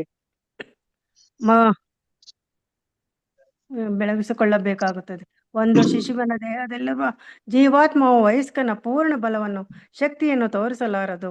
ಆದರೆ ದೇವೋತ್ತಮ ಪರಮಪುರುಷನಾದ ಕೃಷ್ಣನು ತನ್ನ ತಾಯಿಯ ತೊಡೆಯಲ್ಲಿ ಮಗುವಾಗಿ ಮಲಗಿದ್ದಾಗಲೇ ತನ್ನನ್ನು ಕೊಲ್ಲಲು ಬಂದ ಪೂತನೆಯನ್ನು ಇತರ ರಾಕ್ಷಸರನ್ನು ಕೊಂದು ತನ್ನ ಪೂರ್ಣ ಸಾಮರ್ಥ್ಯವನ್ನು ಮತ್ತು ಬಲವನ್ನು ತೋರಿಸಲು ಸಮರ್ಥನಾದ. ಆದುದರಿಂದ ದೇವೋತ್ತಮ ಪರಮಪುರುಷನ ಆಧ್ಯಾತ್ಮಿಕ ಶಕ್ತಿಯು ಏಕರಸ ಅಥವಾ ಬದಲಾವಣೆ ಇಲ್ಲದ್ದು ಎಂದು ಹೇಳುತ್ತಾರೆ. ಆದುದರಿಂದ ದೇವೋತ್ತಮ ಪರಮಪುರುಷನೊಬ್ಬನೇ ಪೂಜಾರ್ಹನಾದವನು. ಭೌತಿಕ ಪ್ರಕೃತಿಯ ಬಲ ಸೋಂಕಿಲ್ಲದವನಿಗೆ ಇದು ಸಂಪೂರ್ಣವಾಗಿ ಅರ್ಥವಾಗುತ್ತದೆ. ಎಂದರೆ ಮುಕ್ತಾತ್ಮಗಳು ಮಾತ್ರ ದೇವೋತ್ತಮ ಪರಮಪುರುಷನನ್ನು ಪೂಜಿಸಬಲ್ಲವು. ಅಷ್ಟು ಬುದ್ಧಿಯಿಲ್ಲದ ಮಾಯಾವಾದಿಗಳು ದೇವತೆಗಳು ದೇವೋತ್ತಮ ಪುರುಷನು ಒಂದೇ ಎತ್ತರದವರೆಂದು ಭಾವಿಸಿ ದೇವತೆಗಳನ್ನು ಪೂಜಿಸುತ್ತಾರೆ. ಹರೇ ಕೃಷ್ಣ ಮಾತಾಜಿ. ಧನ್ಯವಾದಗಳು. ಗೀತಾ ಎಂ ಮಾತಾಜಿ ಓದಿ. ಹರೇ ಕೃಷ್ಣ ಮಾತಾಜಿ. ವೇದಗಳ ಸಾಕಾರ ರೂಪಗಳು ತಮ್ಮ ಪ್ರಣಾಮವನ್ನು ಮುಂದುವರಿಸಿದವು. ಅವು ಪ್ರಿಯ ಪ್ರಭುವೇ, ಮತ್ತೆ ಮತ್ತೆ ಹುಟ್ಟಿ ಅನಂತರ ಬುದ್ಧಿವಂತರಾದವರು ಸಂಪೂರ್ಣ ಜ್ಞಾನದಿಂದ ನಿನ್ನ ಚರಣ ಕಮಲಗಳನ್ನು ಪೂಜಿಸುತ್ತಾರೆ ಎಂದು ಹೇಳಿದವು. ಇದು ಭಗವದ್ಗೀತೆಯಲ್ಲಿಯೂ ದೃಢಪಟ್ಟಿದೆ. ಮತ್ತೆ ಮತ್ತೆ ಜನ್ಮ ತಾಳಿದ ನಂತರ ಮಹಾ ಆತ್ಮವು ವಾಸುದೇವನು ಕೃಷ್ಣನು ಎಲ್ಲ ಕಾರಣಗಳ ಕಾರಣನು ಎಂದು ತಿಳಿದುಕೊಂಡು ಪ್ರಭುವಿಗೆ ಶರಣಾಗುತ್ತದೆ. ವೇದಗಳು ತಮ್ಮ ಪ್ರಾರ್ಥನೆಯನ್ನು ಮುಂದುವರಿಸಿದವು. ಆಗಲೇ ವಿವರಿಸಿದಂತೆ ನಮ್ಮ ಮನಸ್ಸು, ಬುದ್ಧಿಶಕ್ತಿ ಮತ್ತು ಇಂದ್ರಿಯಗಳನ್ನು ನಮಗೆ ದೇವರು ಕೊಟ್ಟಿರುವುದರಿಂದ ಈ ಸಾಧನೆಗಳನ್ನು ಶುದ್ಧಿಗೊಳಿಸಿದ ನಂತರ ಅವೆಲ್ಲವನ್ನೂ ಪ್ರಭುವಿನ ಭಕ್ತಿಪೂರ್ವಕ ಸೇವೆಯಲ್ಲಿ ತೊಡಗಿಸುವುದನ್ನು ಬಿಟ್ಟರೆ ಬೇರೆ ದಾರಿಯೇ ಇಲ್ಲ. ಜೀವನು ಬೇರೆ ಬೇರೆ ಜೀವವರ್ಗಗಳಲ್ಲಿ ಬಂಧನಕ್ಕೆ ಸಿಕ್ಕಿಕೊಳ್ಳುವುದಕ್ಕೆ ಅವನು ತನ್ನ ಮನಸ್ಸು, ಬುದ್ಧಿಶಕ್ತಿ ಮತ್ತು ಇಂದ್ರಿಯಗಳನ್ನು ತಪ್ಪು ರೀತಿಯಲ್ಲಿ ಬಳಸುವುದೇ ಕಾರಣ. ಜೀವಿಯ ಕರ್ಮಗಳ ಫಲವಾಗಿ ಅವನಿಗೆ ಬೇರೆ ಬೇರೆ ಬಗೆಯ ದೇಹಗಳನ್ನು ನೀಡಲಾಗುತ್ತದೆ. ಜೀವಿಯ ಬಯಕೆಗೆ ಅನುಗುಣವಾಗಿ ಭೌತಿಕ ಪ್ರಕೃತಿಯು ಅವುಗಳನ್ನು ಸೃಷ್ಟಿಸುತ್ತದೆ. ಜೀವನು ಒಂದು ನಿರ್ದಿಷ್ಟ ಬಗೆಯ ದೇಹವನ್ನು ಬಯಸುವುದರಿಂದ ಮತ್ತೆ ಅವನು ಅದಕ್ಕೆ ಅರ್ಹನಾಗುವುದರಿಂದ ಪರಮಪ್ರಭುವಿನ ಅಪ್ಪಣೆಯಂತೆ ಭೌತಿಕ ಪ್ರಕೃತಿಯು ಅವನಿಗೆ ಅದನ್ನು ನೀಡುತ್ತದೆ. ಮೇಲಿನ ಶಕ್ತಿಯೊಂದರ ನಿಯಂತ್ರಣದಿಂದ ಜೀವನು ಒಂದು ವಿಶಿಷ್ಟ ಬಗೆಯ ದೇಹವನ್ನು ಬೆಳೆಸಿಕೊಳ್ಳಲು ಅವನನ್ನು ಒಬ್ಬ ಪುರುಷನ ವೀರ್ಯದಲ್ಲಿಟ್ಟು ಒಬ್ಬ ನಿರ್ದಿಷ್ಟ ಸ್ತ್ರೀಯ ಗರ್ಭದಲ್ಲಿ ಬಿಡಲಾಗುತ್ತದೆ ಎಂದು ಶ್ರೀಮದ್ ಭಾಗವತದ 3ನೇ ಸ್ಕಂದದಲ್ಲಿ ಹೇಳಿದೆ. ಜೀವನು ತನ್ನ ಇಂದ್ರಿಯಗಳು, ಬುದ್ಧಿಶಕ್ತಿ, ಮನಸ್ಸು ಮೊದಲಾದವುಗಳನ್ನು ತನ್ನ ಆಯ್ಕೆಗೆ ಅನುಗುಣವಾಗಿ ಒಂದು ನಿರ್ದಿಷ್ಟ ರೀತಿಯಲ್ಲಿ ಬಳಸಿಕೊಳ್ಳುತ್ತಾನೆ. ಹೀಗೆ ಅವನು ಒಂದು ನಿರ್ದಿಷ್ಟ ಬಗೆಯ ದೇಹವನ್ನೂ ಬೆಳೆಸಿಕೊಳ್ಳುತ್ತಾನೆ ಮತ್ತು ಆ ಪಂಜರದಲ್ಲಿ ಸಿಕ್ಕಿಕೊಳ್ಳುತ್ತಾನೆ. ಹೀಗೆ ಜೀವನು ಬೇರೆ ಬೇರೆ ಸನ್ನಿವೇಶಗಳಿಗೆ ಅನುಗುಣವಾಗಿ ದೇವತೆ, ಮನುಷ್ಯ ಅಥವಾ ಪ್ರಾಣಿಯ ದೇಹ ಹೀಗೆ ವಿವಿಧ ಜೀವವರ್ಗಗಳಲ್ಲಿ ನೆಲೆಸುತ್ತಾನೆ. ಧನ್ಯವಾದಗಳು ಮಾತಾಜಿ. ಹರೇ ಹರೇ ಕೃಷ್ಣ. ಕೃಷ್ಣ ಮಾತಾಜಿ, ಕೋಡಿಕಲ್ ಧನ್ಯವಾದ. ಮಾತಾಜಿ ಹರೇ ಇದೆ. ಕೃಷ್ಣ. ಗೀತಾ ಕೋಡಿಕಲ್ ಮಾತಾಜಿ. ಗೀತಾ ಕೋಡಿಕಲ್ ಮಾತಾಜಿ ಅನ್ಮ್ಯೂಟ್ ಮಾಡ್ಕೊಳ್ಳಿ. ಹರೇ ಕೃಷ್ಣ ಮಾತಾಜಿ. ವಿವಿಧ ಜೀವ ವರ್ಗಗಳಲ್ಲಿ ಬಂಧನಕ್ಕೊಳಗಾದ ಜೀವಿಗಳು ಪರಮ ಪ್ರಭುವಿನ ವಿಭಿನ್ನಾಂಶಗಳು ಎಂದು ವೈದಿಕ ಸಾಹಿತ್ಯದಲ್ಲಿ ವಿವರಿಸಲಾಗಿದೆ. ಪರಮಾತ್ಮನು ಜೀವನೊಡನೆ ಸ್ನೇಹಿತನಂತೆ ಕುಳಿತಿದ್ದಾನೆ. ಮಾಯಾವಾದಿ ತತ್ವಜ್ಞಾನಿಗಳು ಜೀವವೇ ಪರಮಾತ್ಮನೆಂದು ತಪ್ಪಾಗಿ ಭಾವಿಸುತ್ತಾರೆ. ದೇವೋತ್ತಮ ಪರಮಪುರುಷನ ಸ್ಥಾನಿಕ ಲಕ್ಷಣವಾಗಿ ಪರಮಾತ್ಮನು ಬಿಡಿ ಆತ್ಮನು ಒಂದೇ ದೇಹದಲ್ಲಿರುವುದರಿಂದ ಅವೆರಡರ ನಡುವೆ ವ್ಯತ್ಯಾಸವಿಲ್ಲ ಎಂಬ ತಪ್ಪು ಭಾವನೆಯು ಕೆಲವೊಮ್ಮೆ ಬರುತ್ತದೆ. ಆದರೆ ಬಿಡಿ ಆತ್ಮನಿಗೂ ಪರಮಾತ್ಮನಿಗೂ ನಿರ್ದಿಷ್ಟವಾದ ವ್ಯತ್ಯಾಸವಿದೆ. ವರಾಹ ಪುರಾಣವು ಇದನ್ನು ಹೀಗೆ ವಿವರಿಸುತ್ತದೆ. ಪರಮ ಪ್ರಭುವಿಗೆ 2 ಅಂಶಗಳು. ಜೀವಾತ್ಮನಿಗೆ ವಿಭಿನ್ನಾಂಶ ಎಂದು ಹೆಸರು. ಪರಮಾತ್ಮನಿಗೆ ಎಂದರೆ ಪರಮ ಪುರುಷನ ಸಂಪೂರ್ಣ ವಿಸ್ತೃತ ರೂಪಕ್ಕೆ ಶ್ವಾಂಸವೆಂದು ಹೆಸರು. ಪರಮ ಪುರುಷನ ಸ್ವಾಂಶ ಪೂರ್ಣ ವಿಸ್ತರಣೆಯು ದೇವೋತ್ತಮ ಪರಮ ಪುರುಷನಷ್ಟೇ ಬಲಶಾಲಿಯಾದದ್ದು. ಪರಮ ಪುರುಷನ ಶಕ್ತಿಗೂ ಅವನ ಪೂರ್ಣ ವಿಸ್ತೃತ ರೂಪನಾದ ಪರಮಾತ್ಮನಿಗೂ ಒಂದಿಷ್ಟು ವ್ಯತ್ಯಾಸವಿಲ್ಲ. ಆದರೆ ವಿಭಿನ್ನಾಂಶಗಳು ಪರಮಪ್ರಭುವಿನ ಶಕ್ತಿಯ ಅತ್ಯಂತ ಸಣ್ಣ ಭಾಗವನ್ನು ಮಾತ್ರ ಹೊಂದಿರುತ್ತವೆ. ಪರಮಪ್ರಭುವಿನ ಶಕ್ತಿಯ ಅತ್ಯಲ್ಪ ಅಂಶಗಳಾದ ಜೀವಿಗಳ ಗುಣವು ನಿಸ್ಸಂದೇಹವಾಗಿಯೂ ಪ್ರಭುವಿನ ಆಧ್ಯಾತ್ಮಿಕ ಅಸ್ತಿತ್ವದ ಗುಣಕ್ಕೆ ಸಮಾನವಾದದ್ದು. ಆದರೆ ಅವು ಭೌತಿಕ ಗುಣಗಳ ಛಾಯೆಯನ್ನು ಪಡೆಯುವ ಸಾಧ್ಯತೆ ಇದೆ. ಅವನು ಭೌತಿಕ ಗುಣಗಳ ಪ್ರಭಾವಕ್ಕೆ ಸಿಕ್ಕಿಕೊಳ್ಳುವ ಸ್ವಭಾವದವನಾದ್ದರಿಂದ ಈ ಅತಿ ಸಣ್ಣ ಅಂಶನಿಗೆ ಜೀವ ಎಂದು ಹೆಸರು ಬಂದಿದೆ. ಕೆಲವೊಮ್ಮೆ ದೇವೋತ್ತಮ ಪರಮಪುರುಷನಿಗೆ ಶಿವ ಅತ್ತ ಸರ್ವ ಮಂಗಳಕರನಾದವನು ಎಂದು ಹೆಸರು. ಆದ್ದರಿಂದ ಶಿವನಿಗೂ ಜೀವನಿಗೂ ಇರುವ ವ್ಯತ್ಯಾಸವೆಂದರೆ ಸಕಲ ಮಂಗಳಕರನಾದ ದೇವ ಪುರುಷನ ಮೇಲೆ ಭೌತಿಕ ಗುಣಗಳು ಯಾವಾಗಲೂ ಪ್ರಭಾವವನ್ನು ಬೀರಲಾರವು. ಆದರೆ ದೇವೋತ್ತಮ ಪರಮಪುರುಷನ ಅಂಶಗಳು ಭೌತಿಕ ಪ್ರಕೃತಿಯ ಗುಣಗಳ ಪ್ರಭಾವಕ್ಕೆ ಒಳಗಾಗಬಹುದು. ಧನ್ಯವಾದಗಳು ಮಾತಾಜಿ. ಹರೇ ಕೃಷ್ಣ ಮಾತಾಜಿ. ಹರೇ ಕೃಷ್ಣ ಮಾತಾಜಿ. ಮಾತಾಜಿ ಎಕ್ಸ್ಪ್ಲೇನ್ ಮಾಡಿ ಮಾತಾಜಿ. ಹರೇ ಕೃಷ್ಣ. ಇಲ್ಲಿ ವೇದಗಳು ಮತ್ತೆ ಮುಂದುವರೆದಿದೆ. ವೇದಗಳ ಒಂದು ಪ್ರಾರ್ಥನೆ. ಪರಮಪ್ರಭು ಅಥವಾ ಪರಮಾತ್ಮನು ಏಕರಸ ಎಂದು ಹೇಳಲಾಗಿದೆ. ಏಕ ಅಂದ್ರೆ ಇಲ್ಲಿ ಪರಮಾತ್ಮ ಅಥವಾ ಒಂದು ಭಗವಂತನ ಏಕರಸ ಅಂತ ಹೇಳಿದ್ರೆ ಅವನ ಒಂದು ಶಕ್ತಿ ಇದೆಯಲ್ಲ, ಅದು ಯಾವ ಟೈಮಲ್ಲೂ ಯಾವ ಒಂದು ಅವನು ಸಣ್ಣವನಿರ್ಲಿ ಅಥವಾ ದೊಡ್ಡವನಿರ್ಲಿ ಯಾವ ಟೈಮಲ್ಲೂ ಅದು ಬದಲಾವಣೆ ಆಗೋದಿಲ್ಲ ಅಂತ ಹೇಳ್ತಾರೆ. ನಮ್ದಾದ್ರೆ ಬದಲಾವಣೆ ಆಗುತ್ತಲ್ಲ. ಸಣ್ಣವರಿದ್ದಾಗ ಒಂಥರ ಶಕ್ತಿ ಇರುತ್ತೆ, ನಮ್ಗೆ ದೊಡ್ಡವರಾಗ್ತಾ ಒಂದು ಬೆಳೀತಾ ನಮ್ ಶಕ್ತಿಗಳು ಚೇಂಜ್ ಆಗ್ತಾ ಹೋಗುತ್ತೆ. ಆದ್ರೆ ಭಗವಂತನ ಒಂದು ಶಕ್ತಿ ಇದೆಯಲ್ಲ, ಅದು ಏಕರಸ ಅಂತ ಹೇಳ್ತಾ ಇದ್ದಾರೆ. ಏಕ ಅಂದ್ರೆ ಒಂದು ರಸ ಎಂದರೆ ರುಚಿ. ಪರಮಪ್ರಭುವಿನ ದಿವ್ಯಸ್ಥಾನವು ಅನಂತ ಆನಂದ ಮತ್ತು ಪೂರ್ಣ ಜ್ಞಾನವಾಗಿದೆ. ಭಗವಂತ ಅಂತ ಹೇಳಿದ್ರೆ ಸಚ್ಚಿದಾನಂದ ರೂಪ. ಅಂದ್ರೆ ಅವನು ಶಾಶ್ವತ ಇದ್ದಾನೆ, ಮತ್ತೆ ಅವನು ಅನಂತವಾಗಿದ್ದಾನೆ, ಮತ್ತೆ ಫುಲ್ ಆನಂದ ಮತ್ತೆ ಪೂರ್ಣ ಜ್ಞಾನದ ಸ್ಥಾನದಲ್ಲಿದ್ದಾನೆ. ಅವನು ಪ್ರತಿಯೊಂದು ಬಿಡಿ ದೇಹದಲ್ಲಿ ಸಾಕ್ಷಿಯಾದಾಗ ಅಥವಾ ಜೀವಾತ್ಮಕ್ಕೆ ಬೋಧಕನಾದಾಗ ಅವನ ಏಕರಸವು ಸ್ವಲ್ಪವೂ ಬದಲಾಗುವುದಿಲ್ಲ. ಹರೇ ಕೃಷ್ಣ. ಹರೇ ಕೃಷ್ಣ. ಅವನು ಪ್ರತಿಯೊಂದು ಬಿಡಿ ದೇಹದಲ್ಲಿ ಸಾಕ್ಷಿಯಾದಾಗ ಅಥವಾ ಜೀವಾತ್ಮಕ್ಕೆ ಬೋಧಕನಾದಾಗ ಅವನ ಏಕರಸವು ಸ್ವಲ್ಪವೂ ಬದಲಾಗುವುದಿಲ್ಲ. ಅಂದ್ರೆ ಅವನು ಪ್ರತಿಯೊಬ್ಬರ ಹೃದಯದಲ್ಲೂ ಇದ್ದಾನೆ. ಆದ್ರೆ ಅವನ ಒಂದು ರಸ ಅಥವಾ ಅವನ ಒಂದು ಇದಿದೆಯಲ್ಲ, ಅವನ ಶಕ್ತಿ ಯಾವತ್ತೂ ಚೇಂಜ್ ಆಗೋದಿಲ್ಲ. ಅವನು ಪರಮಾತ್ಮನಾಗಿ ಎಲ್ಲರ ಹೃದಯದಲ್ಲಿ ಇದ್ದಾನೆ, ಆದ್ರೆ ಅದು ಅವನ ಒಂದು ಶಕ್ತಿ ಯಾವತ್ತೂ ಚೇಂಜ್ ಆಗೋದಿಲ್ಲ ಅಂತ ಹೇಳ್ತಾರೆ. ಬ್ರಹ್ಮನಿಂದ ಹಿಡಿದು ಇರುವವರೆಗೂ ಜೀವತ್ವ ತನ್ನ ಆಗಿನ ದೇಹಕ್ಕೆ ಅನುಗುಣವಾಗಿ ಆಧ್ಯಾತ್ಮಿಕ ಶಕ್ತಿಯನ್ನು ತೋರುತ್ತದೆ. ಅಂದ್ರೆ ಬ್ರಹ್ಮನಿಂದ ಹಿಡಿದು ಇರುವೆ ತನಕ ಯಾರ್ಯಾರು ಅವರ ಒಂದು ದೇಹವನ್ನು ಪಡೆದುಕೊಂಡಿರ್ತಾರೋ ಆ ದೇಹದ ಒಂದು ಆಧಾರ ಇದ್ರ ಮೇಲೆ ನಮ್ಗೆ ಶಕ್ತಿ ಕೊಟ್ಟಿರ್ತಾನೆ. ಅಂದ್ರೆ ಇರುವೆಗೊಂದ್ ಶಕ್ತಿ, ಮನುಷ್ಯರಿಗೊಂದ್ ಶಕ್ತಿ, ಅಂದ್ರೆ ಒಂದು ಪಕ್ಷಿಗೊಂದ್ ಶಕ್ತಿ, ಅದಕ್ಕೆ ಅನುಗುಣವಾಗಿ ಆ ದೇಹಕ್ಕೆ ಅನುಗುಣವಾಗಿ ಒಂದು ಶಕ್ತಿಯನ್ನ ಕೊಟ್ಟಿರ್ತಾನೆ. ಆದ್ರೆ ಭಗವಂತಂದು ಆತರ ಅಲ್ಲ ಅಂತ ಹೇಳ್ತಾ ಇದ್ದಾರೆ. ಅವನು ಏನಾದ್ರೂ ಇಲ್ಲಿ ಮಗುವಾಗಿರ್ಲಿ ಅಥವಾ ದೊಡ್ಡವನಲ್ಲಿ ಅವನ ರಸ ಒಂದೇ ತರ, ಅವನ ಒಂದು ಶಕ್ತಿ ಇದೆಯಲ್ಲ ಅದು ಒಂದೇ ತರ. ದೇವತೆಗಳು ಸಹ ಮನುಷ್ಯರ ದೇಹಗಳಲ್ಲಾಗ್ಲಿ ಕೆಳವರ್ಗದ ಪ್ರಾಣಿಗಳ ದೇಹಗಳಾಗ್ಲಿ ಇರುವ ಆತ್ಮಗಳ ವರ್ಗದಲ್ಲಿಯೇ ಇದ್ದಾರೆ. ಎಲ್ಲರೂ ನಮ್ಮ ಆತ್ಮ ಅಂದ್ರೆ ಎಲ್ಲಾರು ದೇವತೆಗಳಾದ್ರೂ ಸಹ ಅವ್ರಿಗೇನ್ ದೊಡ್ಡ ಇದಲ್ಲ. ಅವ್ರಿಗೂ ನಮ್ ತರನೇ ಸಾವು ಎಲ್ಲ ನಮ್ ತರನೇ ಎಲ್ಲ ಒಂದು ಭೌತಿಕ ಇದನ್ನ ಅವ್ರು ಅನುಭವಿಸ್ತಾರೆ. ಕಷ್ಟ ಸುಖಗಳೆಲ್ಲ ಅವ್ರು ನಮ್ಗಿಂತ ಕಮ್ಮಿ ಇರ್ಬೋದು, ನಮ್ಗಿಂತ ಆಯುಷ್ ಜಾಸ್ತಿ ಇರ್ಬೋದು, ನಮ್ಗಿಂತ ಒಂದು ಭೋಗದಲ್ಲಿ ಒಂದು ಸುಖವನ್ನು ಚೆನ್ನಾಗಿ ಪಡಿಬಹುದು. ಆದ್ರೆ ಅವ್ರಿಗೆ ಅವರು ಸಹ ನಮ್ಮ ಒಂದು ಇದ್ರಲ್ಲೇ ಇದ್ದಾರೆ ಅಂತ ಹೇಳ್ತಾ ಇದ್ದಾರೆ. ಪ್ರಾಣಿಗಳ ಇರುವ ಆತ್ಮಗಳ ವರ್ಗದಲ್ಲಿ ಅವರೆಲ್ಲರೂ ಆತ್ಮಗಳ ವರ್ಗದಲ್ಲಿ ಅಂದ್ರೆ ನಮ್ ತರಾನೇ ಇವರೆಲ್ಲ ಅಂತ. ಆದ್ರಿಂದ ಜಾಣರು ಬೇರೆ ಬೇರೆ ದೇವತೆಗಳನ್ನು ಪೂಜಿಸುವುದಿಲ್ಲ. ಆದ್ರಿಂದ ಏನ್ ಹೇಳ್ತಾ ಇದಾರೆ, ದೇವತೆಗಳು ನಮ್ ತರಾನೇ ನಮ್ಮ ಒಂದು ಸ್ಥಿತಿಲೇ ಇದ್ದಾರೆ ಅನ್ನುವಾಗ ಯಾಕೆ ಅವನನ್ನ ಪೂಜಿಸ್ಬೇಕು ನಾವು ಅಂತ ಹೇಳ್ಬಿಟ್ಟು ಜಾಣರಾದವರು, ವಿವೇಕಿಗಳಾದವರು ಯೋಚನೆ ಮಾಡ್ತಾರೆ.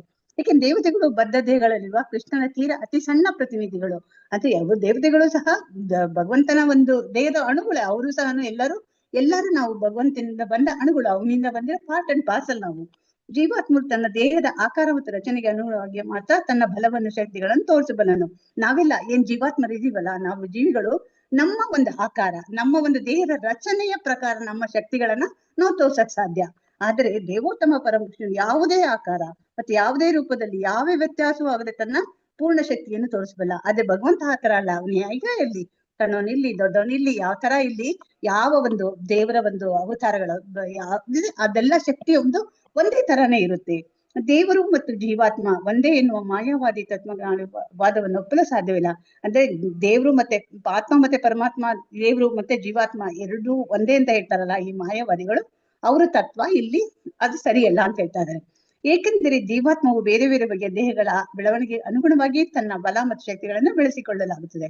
ಅಥವಾ ನಮ್ಮ ಒಂದು ಜೀವ, ನಾವ್ ಹೇಗೆ ಒಂದು ನಮ್ಮ ಜೀವಾತ್ಮವು ಬೇರೆ ಬೇರೆ ಬಗ್ಗೆ ನಮ್ಮ ದೇಹದ ಒಂದು ಬೆಳವಣಿಗೆ ಅದ್ರ ಪ್ರಕಾರವಾಗಿ ನಮ್ಮ ಶಕ್ತಿಗಳು ಬೆಳೀತಾ ಹೋಗುತ್ತೆ ಅಂತ ಹೇಳ್ತಾ ಇದ್ದಾರೆ. ಅಂದ್ರೆ ಒಂದು ಶಿಶುವಿನ ನೋಡಿ, ಶಿಶುವಿನ ದೇಹದಲ್ಲಿರುವ ಜೀವಾತ್ಮ ವಯಸ್ಸಿನ ಪೂರ್ಣ ಬಲವನ್ನು ಶಕ್ತಿಯನ್ನು ತೋರಿಸಲಾರದು. ಅಂದ್ರೆ ಒಂದು ಶಿಶು ಇರುವಾಗ, ಒಂದು ಮಗು ಇರುವಾಗ, ಅದು ಒಂದು ಸಣ್ಣ ಒಂದು ಹುಡುಗನ ಒಂದು ಸಣ್ಣ ಮಗು ಇರೋದು, ಒಂದು 10-12 ವರ್ಷ ಒಂದು ಮಗುವಿನ ಒಂದು ಬಲ ಅದಕ್ಕಿರೋದಿಲ್ಲ, ಅದಕ್ಕೆ ತೋರ್ಸ್ಕೊಳಕ್ ಆಗೋದಿಲ್ಲ. ಅಂದ್ರೆ ನಮ್ಮ ದೇಹ ಹೇಗಿದೆ ಅದರ ಪ್ರಕಾರವಾಗಿ ನಮ್ಗೆ ಶಕ್ತಿ ಇರುತ್ತೆ. ಆದರೆ ದೇವೋತ್ತಮ ಪರಮ ಪುರುಷನ ಕೃಷ್ಣನು ತನ್ನ ತಾಯಿಯ ತೊಡೆಯಲ್ಲಿ ಮಗುವಾಗಿ ಮಲಗಿದ್ದಾಗಲೇ ತನ್ನನ್ನು ಕೊಲ್ಲಲು ಬಂದ ಪೂತನಿಂದ ಇತರ ರಾಕ್ಷಸನ್ನು ಕೊಂದು ತನ್ನ ಪೂರ್ಣ ಸಾಮರ್ಥ್ಯವನ್ನು ಮತ್ತು ಬಲವನ್ನು ತೋರಿಸಲು ಸಮರ್ಥನಾದ. ಈಗ ನಮಗೆ ಗೊತ್ತಾಗ್ತಾ ಇದೆ ನೋಡಿ, ಯಾಕೆ ಭಗವಂತ ಏಕರಸ ಅಂದಾಗ ಅವನು ಸಣ್ಣ ಮಗುವಾಗಿದ್ದಾಗ್ಲೂ ಸಹ ಅವನಿಗೆ ಒಂದು ಎಷ್ಟು ಶಕ್ತಿ ಇತ್ತು ಅಂತ ಹೇಳಿದ್ರೆ, ಪೂತನಿ ಮತ್ತೆ ಎಷ್ಟು ರಾಕ್ಷಸನೆಲ್ಲ ಕೊಲ್ತಾನಲ್ವಾ, ಮತ್ತೆ ಗೋವತ್ಸ ಬೆಟ್ಟನ ಅವನು ಎತ್ತುತ್ತಾನೆ. ಸೊ ಅವನಿಗೆ ಯಾವ ಒಂದು ಇದಿಲ್ಲ, ಅವನಿಗೆ ಎಲ್ಲಾ ಟೈಮ್ನಲ್ಲೂ ಸಹ ಅವನ ಒಂದು ಶಕ್ತಿ ಏಕ ಪ್ರಕಾರವಾಗಿರುತ್ತೆ. ಅದಕ್ಕೆ ಅವನಿಗೆ ಏಕರಸ ಅಂತ ಕರೀತಾ ಇದ್ದಾರೆ. ಆದ್ರಿಂದ ದೇವೋತ್ತಮ ಪರಮಪುರುಷನ ಅಧ್ಯಾತ್ಮ ಶಕ್ತಿ ಏಕರಸ ಅಥವಾ ಬದಲಾವಣೆ ಇಲ್ಲದ್ರಿಂದ ಹೇಳ್ತಾ ಇದ್ದ ಭಗವಂತನ ಶಕ್ತಿನ ಏಕರಸದಲ್ಲಿ ಬದಲಾವಣೆ ಇಲ್ಲ ಅಂತ ಹೇಳ್ತಾ ಇದ್ದಾರೆ. ಆದ್ರಿಂದ ದೇವೋತ್ತಮ ಪರಮಪುರುಷನೇ ಪೂಜಾರನಾದ್ರಿಂದ ಭಗವಂತ ಪೂರ್ಣ ಪ್ರಮಾಣನು. ಆದ್ರಿಂದ ಅವನು ಪೂಜಾರನಾಗಿದ್ದಾನೆ. ಭೌತಿಕ ಪ್ರಕೃತಿಯ ಬಲದ ಸೋಕಿಲ್ಲದವರಿಗೆ ಇದು ಸಂಪೂರ್ಣವಾಗಿ ಅರ್ಥವಾಗುತ್ತದೆ. ಯಾರು ನಾವು ಅದೇ ಯಾವ ಭಗವಂತನ ನಾವು ಪೂಜೆ ಮಾಡ್ತೀವೋ, ಯಾರು ಭಗವಂತನ ನಂಬಿರ್ತೀವೋ ಅಂತವ್ರಿಗೆ ನಾವು ಇದನ್ನ ಅರ್ಥ ಮಾಡ್ಕೊಳಕ್ ಸಾಧ್ಯ. ಅಂದ್ರೆ ಮುಕ್ತಾತ್ಮಗಳು ಮಾತ್ರ ದೇವೋತ್ತಮ ಪರಮಪುರುಷನನ್ನು ಪೂಜಿಸಬಲ್ಲವು. ಅಷ್ಟು ಬುದ್ಧಿ ಇಲ್ಲದ ಮಾಯಾವಾದಿಗಳು ಅಂತವರೆಲ್ಲ ದೇವೋತ್ತಮ ಪರಮಪುರುಷನನ್ನ ಪೂಜಿಸಕ್ಕೆ ರೆಡಿ ಇಲ್ಲ. ನಾವು ಮತ್ತೆ ಭಗವಂತ ಒಂದೇ ಸಮವಾಗಿದ್ವಿ ಅಂತ ಹೇಳ್ತಾರೆ. ಆದ್ರೆ ಭಗವಂತ ಅವನು ಎಲ್ಲರಿಗಿನ್ನ ಮೀರನು, ಅವನು ಅಸಮೋದ್ವ, ಅಂದ್ರೆ ಎಲ್ಲರಿಗಿನ್ನ ಅವನು ಉತ್ತಮ ಒಂದು ಮೇಲಿನ ಇದ್ರಲ್ಲಿದ್ದಾನ ಅವನು. ವೇದಗಳ ಸಾಕಾರ ರೂಪಗಳು ತಮ್ಮ ಪ್ರಣಾಮವನ್ನು ಅವ್ರು ಮತ್ತೆ ಪ್ರಾರ್ಥನೆಯನ್ನ ವೇದಗಳು ಮುಂದುವರಿಸ್ತಾ ಇದ್ದಾವೆ.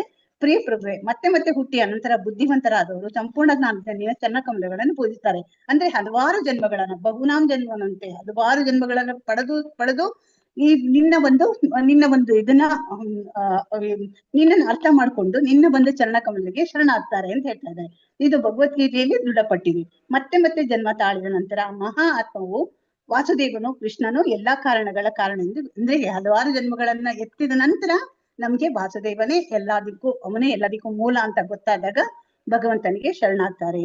ಎಲ್ಲಾ ಕಾರಣದಿಂದ ಶರಣಾಗ್ತಾರೆ. ವೇದಗಳು ತಮ್ಮ ಪ್ರಾರ್ಥನೆಯನ್ನು ಮುಂದುವರಿಸ್ತಾ ಇದ್ದಾರೆ. ಆಗಲೇ ತಮ್ಮ ಮನಸ್ಸು, ಬುದ್ಧಿಶಕ್ತಿ ಮತ್ತು ಇಂದ್ರಿಯಗಳ ನಮ್ಗೆ ದೇವರು ಕೊಟ್ಟಿರಿಂದ ಈ ಸಾಧನೆಗಳನ್ನು ಶುದ್ಧಿಗೊಳಿಸಿದ ನಂತರ ಅವೆಲ್ಲವನ್ನು ಪ್ರವೀಣ ಶಕ್ತಿ ಸೇವೆಯಲ್ಲಿ ತೊಡಗಿಸೋದು ಬಿಟ್ಟರೆ ಬೇರೆ ದಾರಿಲ್ಲ. ನಮ್ಗೇನ ಗೊತ್ತಾಗುತ್ತೆ ಅಂದ್ರೆ, ನಮ್ಗೆ ಭಗವಂತನೇ ಕೊಟ್ಟಿರೋ ಮನಸ್ಸು, ಬುದ್ಧಿ ಮತ್ತೆ ಶಕ್ತಿ, ಇಂದ್ರಿಯಗಳನ್ನ ಎಲ್ಲವನ್ನ ನಾವು ಭಗವಂತನಿಗಾಗಿ ಉಪಯೋಗಿಸ್ಕೋಬೇಕು ಅಂತ ಹೇಳ್ತಾ ಇದ್ದಾರೆ. ಅಂದ್ರೆ ಎಲ್ಲ ನಮ್ಮ ಏನೆಲ್ಲ ನಮ್ಮಲ್ಲಿ ಇದೆಯೋ ಅದೆಲ್ಲ ಭಗವಂತ ಕೊಟ್ಟದ್ದು. ಅವನ ಸಲುವಾಗಿ ನಾವು ಅದನ್ನ ಬಳಸ್ಕೋಬೇಕು. ಜೀವಿಯ ಕರ್ಮಗಳ ಫಲವಾಗಿ ಅವನಿಗೆ ಬೇರೆ ಬೇರೆ ಬಗೆಯ ದೇಹಗಳನ್ನ ನೀಡಲಾಗುತ್ತಲ್ಲ. ನಮ್ಮ ಮಾಡಿದ ಕರ್ಮಗಳ ಪ್ರಕಾರವಾಗಿ ನಮ್ಗೆ ಬೇರೆ ಬೇರೆ ದೇಹಗಳನ್ನ ಮತ್ತೆ ಮುಂದಿನ ಜನ್ಮದಲ್ಲಿ ನಮಗೆ ಸಿಗ್ತಾ ಹೋಗುತ್ತೆ. ಜೀವಿಯ ಬಯಕೆಗೆ ಅನುಗುಣವಾಗಿ ಭೌತಿಕ ಪ್ರಕೃತಿ ಅವುಗಳನ್ನ ಸೃಷ್ಟಿಸುತ್ತದೆ. ನಮ್ಗೆ ಏನ್ ಬಯಕೆ ಇದೆ ಅದರ ಪ್ರಕಾರವಾಗಿ ನಮ್ಗೆ ಭೌತಿಕ ಸೃಷ್ಟಿ ಸಹ ನಮ್ಗೆ ಅದೆಲ್ಲ ಅನುಕೂಲಗಳನ್ನು ಮಾಡಿಕೊಡ್ತಾನೆ. ಇದೆಲ್ಲ ಮಾಡ್ತಾ ಇರೋದು ಯಾರು? ಭಗವಂತ ಎಷ್ಟು ಇದಂದ್ರೆ ನಾವೆಲ್ಲ ಮಕ್ಕಳು. ಅವನು ನಾವು ತೊಂದರೆ ಪಡೋದು ಅವನಿಗೆ ಇಷ್ಟ ಇಲ್ಲ. ಅದರಿಂದ ನಾವ್ ಏನೇನು ಇಷ್ಟ ಪಡ್ತೀವೋ ಎಲ್ಲವನ್ನು ಭೌತಿಕ ಪ್ರಪಂಚದಲ್ಲಿ ಮಾಡಿಕೊಡ್ತಾನೆ. ಮತ್ತೆ ಮತ್ತೆ ನೀವ್ ಮಾಡ್ತಾ ಇರೋ ತಪ್ಪು ಅಂತ ತಿಳ್ಕೊಳ್ಳಿ, ವಾಪಸ್ ಬರ್ಲಿ ಅಂತ ಒಂದು ಸಹಾಯವನ್ನು ಮಾಡ್ಲಿಕ್ಕೆ ಸಹಾಯ ಮಾಡ್ತಾನೆ. ಜೀವನ ತನ್ನ ಒಂದು ನಿರ್ದಿಷ್ಟ ಬಗೆಯ ದೇಹವನ್ನು ಬಯಸುವುದರಿಂದ ಮತ್ತು ಅವನು ಅದಕ್ಕೆ ಅರ್ಹನಾಗಿರುವುದರಿಂದ ಪರಮಪ್ರಭುವಿನ ಅಪ್ಪಣೆಯಂತೆ ಭೌತಿಕ ಪ್ರಕೃತಿ ಅವನಿಗೆ ಅದನ್ನು ನೀಡುತ್ತದೆ. ಅವನೇನು ಆಸೆ ಪಡ್ತಾನೋ ಅದೇ ತರ ಭೌತಿಕ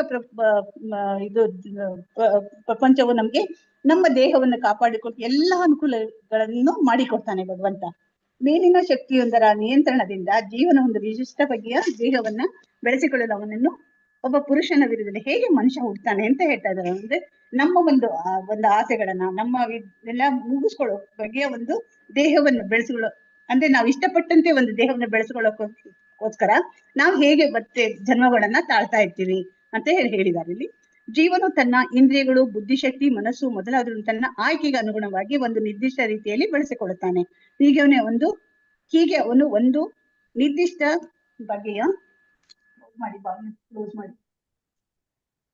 ಒಂದು ಬಗೆಯ ದೇಹವನ್ನು ಬೆಳೆಸಿಕೊಳ್ಳುತ್ತಾನೆ ಮತ್ತು ಆ ಪಂಜರದಲ್ಲಿ ಅವನೇನ್ ಮಾಡ್ತಾನೆ, ತನಗೇನ ಇಷ್ಟ ಆಗುತ್ತೋ ಆ ತರ ಒಂದು ಆಯ್ಕೆಗಳನ್ನು ಒಂದು ನಿರ್ದಿಷ್ಟ ರೀತಿಯಲ್ಲಿ ತನ್ನ ದೇಹವನ್ನು ಬೆಳೆಸ್ಕೊಳ್ತಾನೆ. ಮತ್ತೆ ಒಂದು ಪಂಜರದಲ್ಲಿ ಬಂದಿ ಆಗ್ಬಿಡ್ತಾನೆ. ನಾವೀ ಭೌತಿಕ ಪ್ರಪಂಚದಲ್ಲಿ ಬಂದಿದೀವಿ ಅಂತ ಹೇಳಿದ್ರೆ ಈ ಭೌತಿಕ ಪ್ರಪಂಚದಲ್ಲಿ ನಾವೀಗ ಬಂದಿಯಾಗಿ ಹೋಗ್ಬಿಟ್ಟಿದೀವಿ ಅಂತ ಹೇಳ್ತಾ ಇದ್ದೇವೆ. ಹೀಗೆ ಜೀವನು ಬೇರೆ ಬೇರೆ ಸನ್ನಿವೇಶಗಳ ಅನುಗುಣವಾಗಿ ದೇವತೆ, ಮನುಷ್ಯ ಅಥವಾ ಪ್ರಾಣಿಯ ದೇಹ ಹೀಗೆ ವಿವಿಧ ಜೀವ ವರ್ಗಗಳಲ್ಲಿ ನಡೆಸ್ತಾನೆ. ಹಾಗೆ ಇದೇ ತರ ನಮ್ಮ ಒಂದು ಜನ್ಮಗಳನ್ನ ತಾಳ್ತಾ ಹೋಗ್ತಾ ಇದೀವಿ ನಾವು. ವಿವಿಧ ಜೀವ ವರ್ಗಗಳಲ್ಲಿ ಬಂಧನಕ್ಕೊಳಗಾದ ಜೀವಿಗಳು ಪರಮಪ್ರಭುವಿನ ವಿಭಿನ್ನ ಅಂಶಗಳು ಎಂದು ವೈದಿಕ ಸಾಹಿತ್ಯದಲ್ಲಿ ವಿವರಿಸ್ತಾರೆ. ಹೆಂಗೆ ನಾವೇನಿದೀವಲ್ಲ ನಾವೆಲ್ಲ ಈ ಬಂಧನಕ್ಕೊಳಗಾಗಿದೆ, ಎಲ್ಲವೂ ನಾವು ಭಗವಂತನ ಅಂಶಗಳಾಗಿದ್ದೀವಿ ಅಂತ ಹೇಳ್ತಾ ಇದ್ದಾರೆ.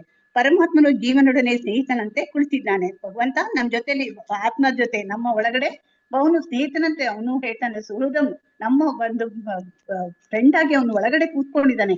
ಮಾಯಾವಾದಿ ತತ್ವಜ್ಞಾನಿಗಳು ಜೀವವೇ ಪರಮಾತ್ಮನಿಂದ ತಪ್ಪಾಗಿ ಭಾವಿಸ್ತಾರೆ ಅಂತ ಹೇಳ್ತಾರೆ. ಜೀವ ಮತ್ತೆ ಪರಮಾತ್ಮ ಒಂದೇ ಅಂತ ತಿಳಿತಾರೆ ಇವರೆಲ್ಲ ಮಾಯಾವಾದಿಗಳು.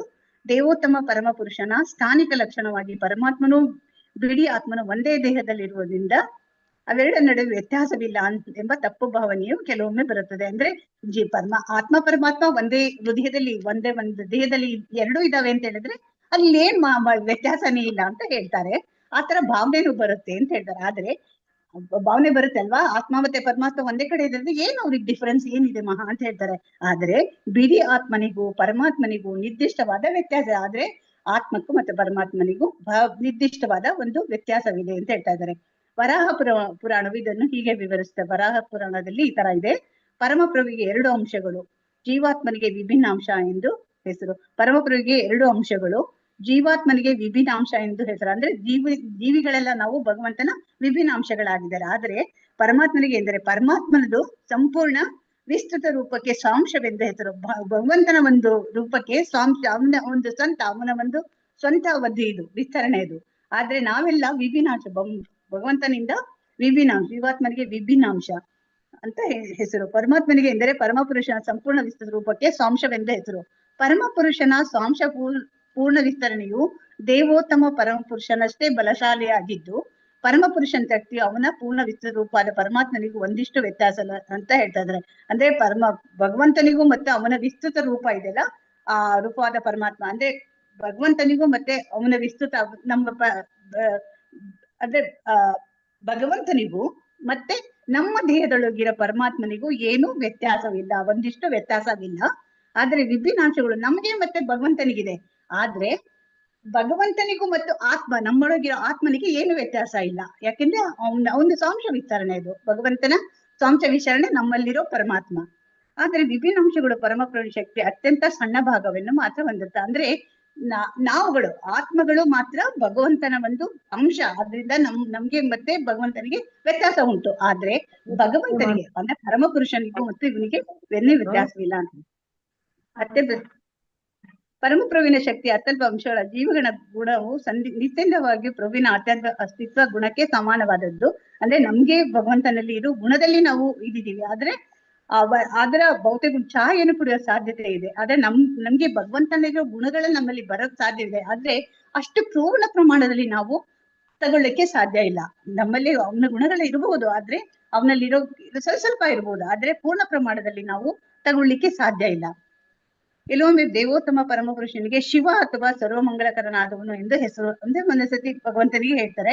ಆ ಶಿವನಿಗೂ ಜೀವನಿಗೂ ಇರುವ ವ್ಯತ್ಯಾಸವೆಂದರೆ ಸಕಲ ಮಂಗಳಕರನಾದ ದೇವಪುರುಷನ ಮೇಲೆ ಭೌತಿಕ ಗುಣಗಳು ಯಾವಾಗಲೂ ಪ್ರಭಾವವನ್ನು ಬೀರಲಾರವು.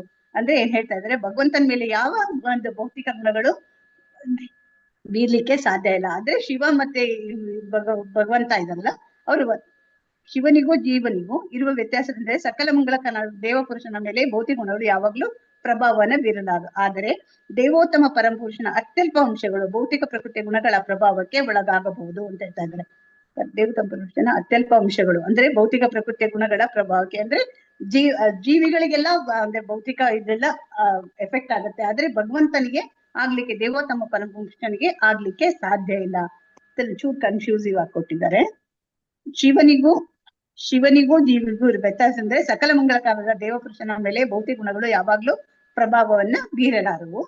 ಆದರೆ ದೇವೋತ್ತಮ ಪರಮಪುರುಷ ಅತ್ಯಲ್ಪ ಅಂಶಗಳು ಭೌತಿಕ ಪ್ರಕೃತಿಯ ಗುಣಗಳ ಪ್ರಭಾವಕ್ಕೆ ಒಳಗಾಗಬಹುದು ಅಂತ ಹೇಳ್ತಾ ಇದ್ದಾರೆ. ಹರೇ ಕೃಷ್ಣ ಮಾತಾಜಿ. ಹರೇ ಕೃಷ್ಣ ಮಾತಾಜಿ. ಹರೇ ಕೃಷ್ಣ ಹರೇ ಕೃಷ್ಣ ಹರೇ ಕೃಷ್ಣ ಹರೇ ಮಾತಾಜಿ. ಕೃಷ್ಣ.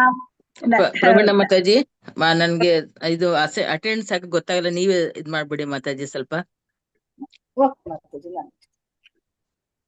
ಹರೇ ಕೃಷ್ಣ. ತುಂಬಾ ಅವಸರವಾಗಾಯ್ತು ಕಾಣುತ್ತೆ. ಹರೇ ಕೃಷ್ಣ ಹೇಗೆ ಹೇಳಿದ್ನೋ ಗೊತ್ತಿಲ್ಲ. ಇಲ್ಲ ಮಾತಾಜಿ, ಚೆನ್ನಾಗಿ ಹೇಳಿದ್ರಿ ಮಾತಾಜಿ, ಏನ್ ತೊಂದ್ರೆ ಇಲ್ಲ. ಚೆನ್ನಾಗಿ ಹರೇ ಕೃಷ್ಣ ಮಾತಾಜಿ. ಧನ್ಯವಾದಗಳು. ಧನ್ಯವಾದಗಳು ಮಾತಾಜಿ. ವಾಂಛಾಕಲ್ಪತರುಭ್ಯಶ್ಚ ಕೃಪಾ ಸಿಂಧುಭ್ಯೋ ಪತಿತಾನಾಂ ಪಾವನೇಭ್ಯೋ ವೈಷ್ಣವೇಭ್ಯೋ ನಮೋ ನಮಃ. ನೆರೆದಂತ ಎಲ್ಲಾ ಭಕ್ತರಿಗೆ ಸೇವಾಗ್ಲಿ. ಹರೇ ಕೃಷ್ಣ ಕೃಷ್ಣ ಕೃಷ್ಣ ಹರೇ ಹರೇ, ಹರೇ ರಾಮ ರಾಮ ಹರೇ. ಎಲ್ಲರಿಗೂ ಮಂಗಳವಾಗಲಿ. ಧನ್ಯವಾದಗಳು ಮಾತಾಜಿ. ಹರೇ ಕೃಷ್ಣ. ಧನ್ಯವಾದಗಳು ಮಾತಾಜಿ. ಕೃಷ್ಣ ಮಾತಾಜಿ. ಧನ್ಯವಾದಗಳು ಮಾತಾಜಿ. ಧನ್ಯವಾದಗಳು ಪ್ರವೀಣಾ ಮಾತಾಜಿ. Thank you very much. ಧನ್ಯವಾದಗಳು ಮಾತಾಜಿ. ತುಂಬಾ ಚೆನ್ನಾಗಿ ಹೇಳಿದ್ರು ಮಾತಾಜಿ. ತುಂಬಾ ಇಂಟ್ರೆಸ್ಟಿಂಗ್ ಇತ್ತು ಇವತ್ತಿನದ್ದು. ತುಂಬಾ ವಿಷಯ ಎಲ್ಲ. ಅದು ಎಲ್ಲಾದ್ರಲ್ಲೂ ಇರೋದೇ ಅದು. ಅಂದ್ರೆ ಅದನ್ನ ಮತ್ತೆ ವೇದಗಳು ಹೇಳ್ತಾ ಇದಾವಷ್ಟೇ ಅಲ್ವಾ. ಮತ್ತೆ ನಮ್ಗೆ ಹೇಳಿದ್ದೆ ಪ್ರಭುಪಾದ್ರು ಸಹ ನಮ್ಗೆ ತಿಳಿಲಿ ಅಂತ ಹೇಳಿದ್ದೇ ಹೇಳ್ತಾರೆ. ಅಷ್ಟಾದ್ರೂ ನಮ್ಗೆ ಹೊಸ ವಿಷಯನೇ ಕೇಳಿದಂಗ ಅನ್ಸುತ್ತೆ ಮತ್ತೆ ಮಾತಾಜಿ. ಇನ್ನೂ ಕೇಳ್ಬೇಕಂತ.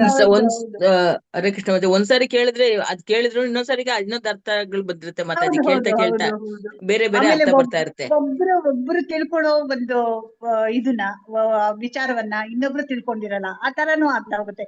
ಸೊ ಎಷ್ಟೊಂದು ವಿಷಯಗಳು ಒಬ್ಬೊಬ್ರು ಬಾಯಿಂದ ಬರ್ತಾ ಒಂದೊಂದು ವಿಚಾರಗಳು ಹೊಸ ಬರ್ತಾ ಹೋಗ್ಬಿಡತ್ತೆ. ಆತರ ಹರೇ ಕೃಷ್ಣ ಮಾತಾಜಿ. ಅದೊಂದು ಬ್ಯೂಟಿ ಅನ್ಸುತ್ತೆ. ಮಾತಾಜಿ ಅಟೆಂಡೆನ್ಸ್ ಹಾಕಿದೆ ನಾನು ನಿಮ್ದು. ಸರಿ ಮಾತಾಜಿ, ನಂಗೆ ಅದು ಗೊತ್ತಾಗ್ತಿಲ್ಲ ಮಾತಾಜಿ, ಅದಕ್ಕೆ ನಿಮ್ಗೆ ಹೇಳೋಣ ಅಂತ ಹೇಳ್ದೆ ಮಾತಾಜಿ. ಹರೇ ಕೃಷ್ಣ. ಹರೇ ಕೃಷ್ಣ ಎಲ್ಲರಿಗೂ ಧನ್ಯವಾದಗಳು ಮಾತಾಜಿ. ಧನ್ಯವಾದಗಳು ಎಲ್ಲರಿಗೂ ಧನ್ಯವಾದಗಳು ಇಷ್ಟೋ ತನಕ ಕೇಳಿದಕ್ಕೆ. Hare Krishna. Hare Krishna Praveena Mataji. Thank you Mataji. Thank you Mataji. Yes Hare Krishna Prabhuji. Raju Sampath Prabhuji. Hare Krishna. Hare Krishna Mataji. ಧನ್ಯವಾದ. ಹರೇ ಕೃಷ್ಣ ಪ್ರಭುಜಿ.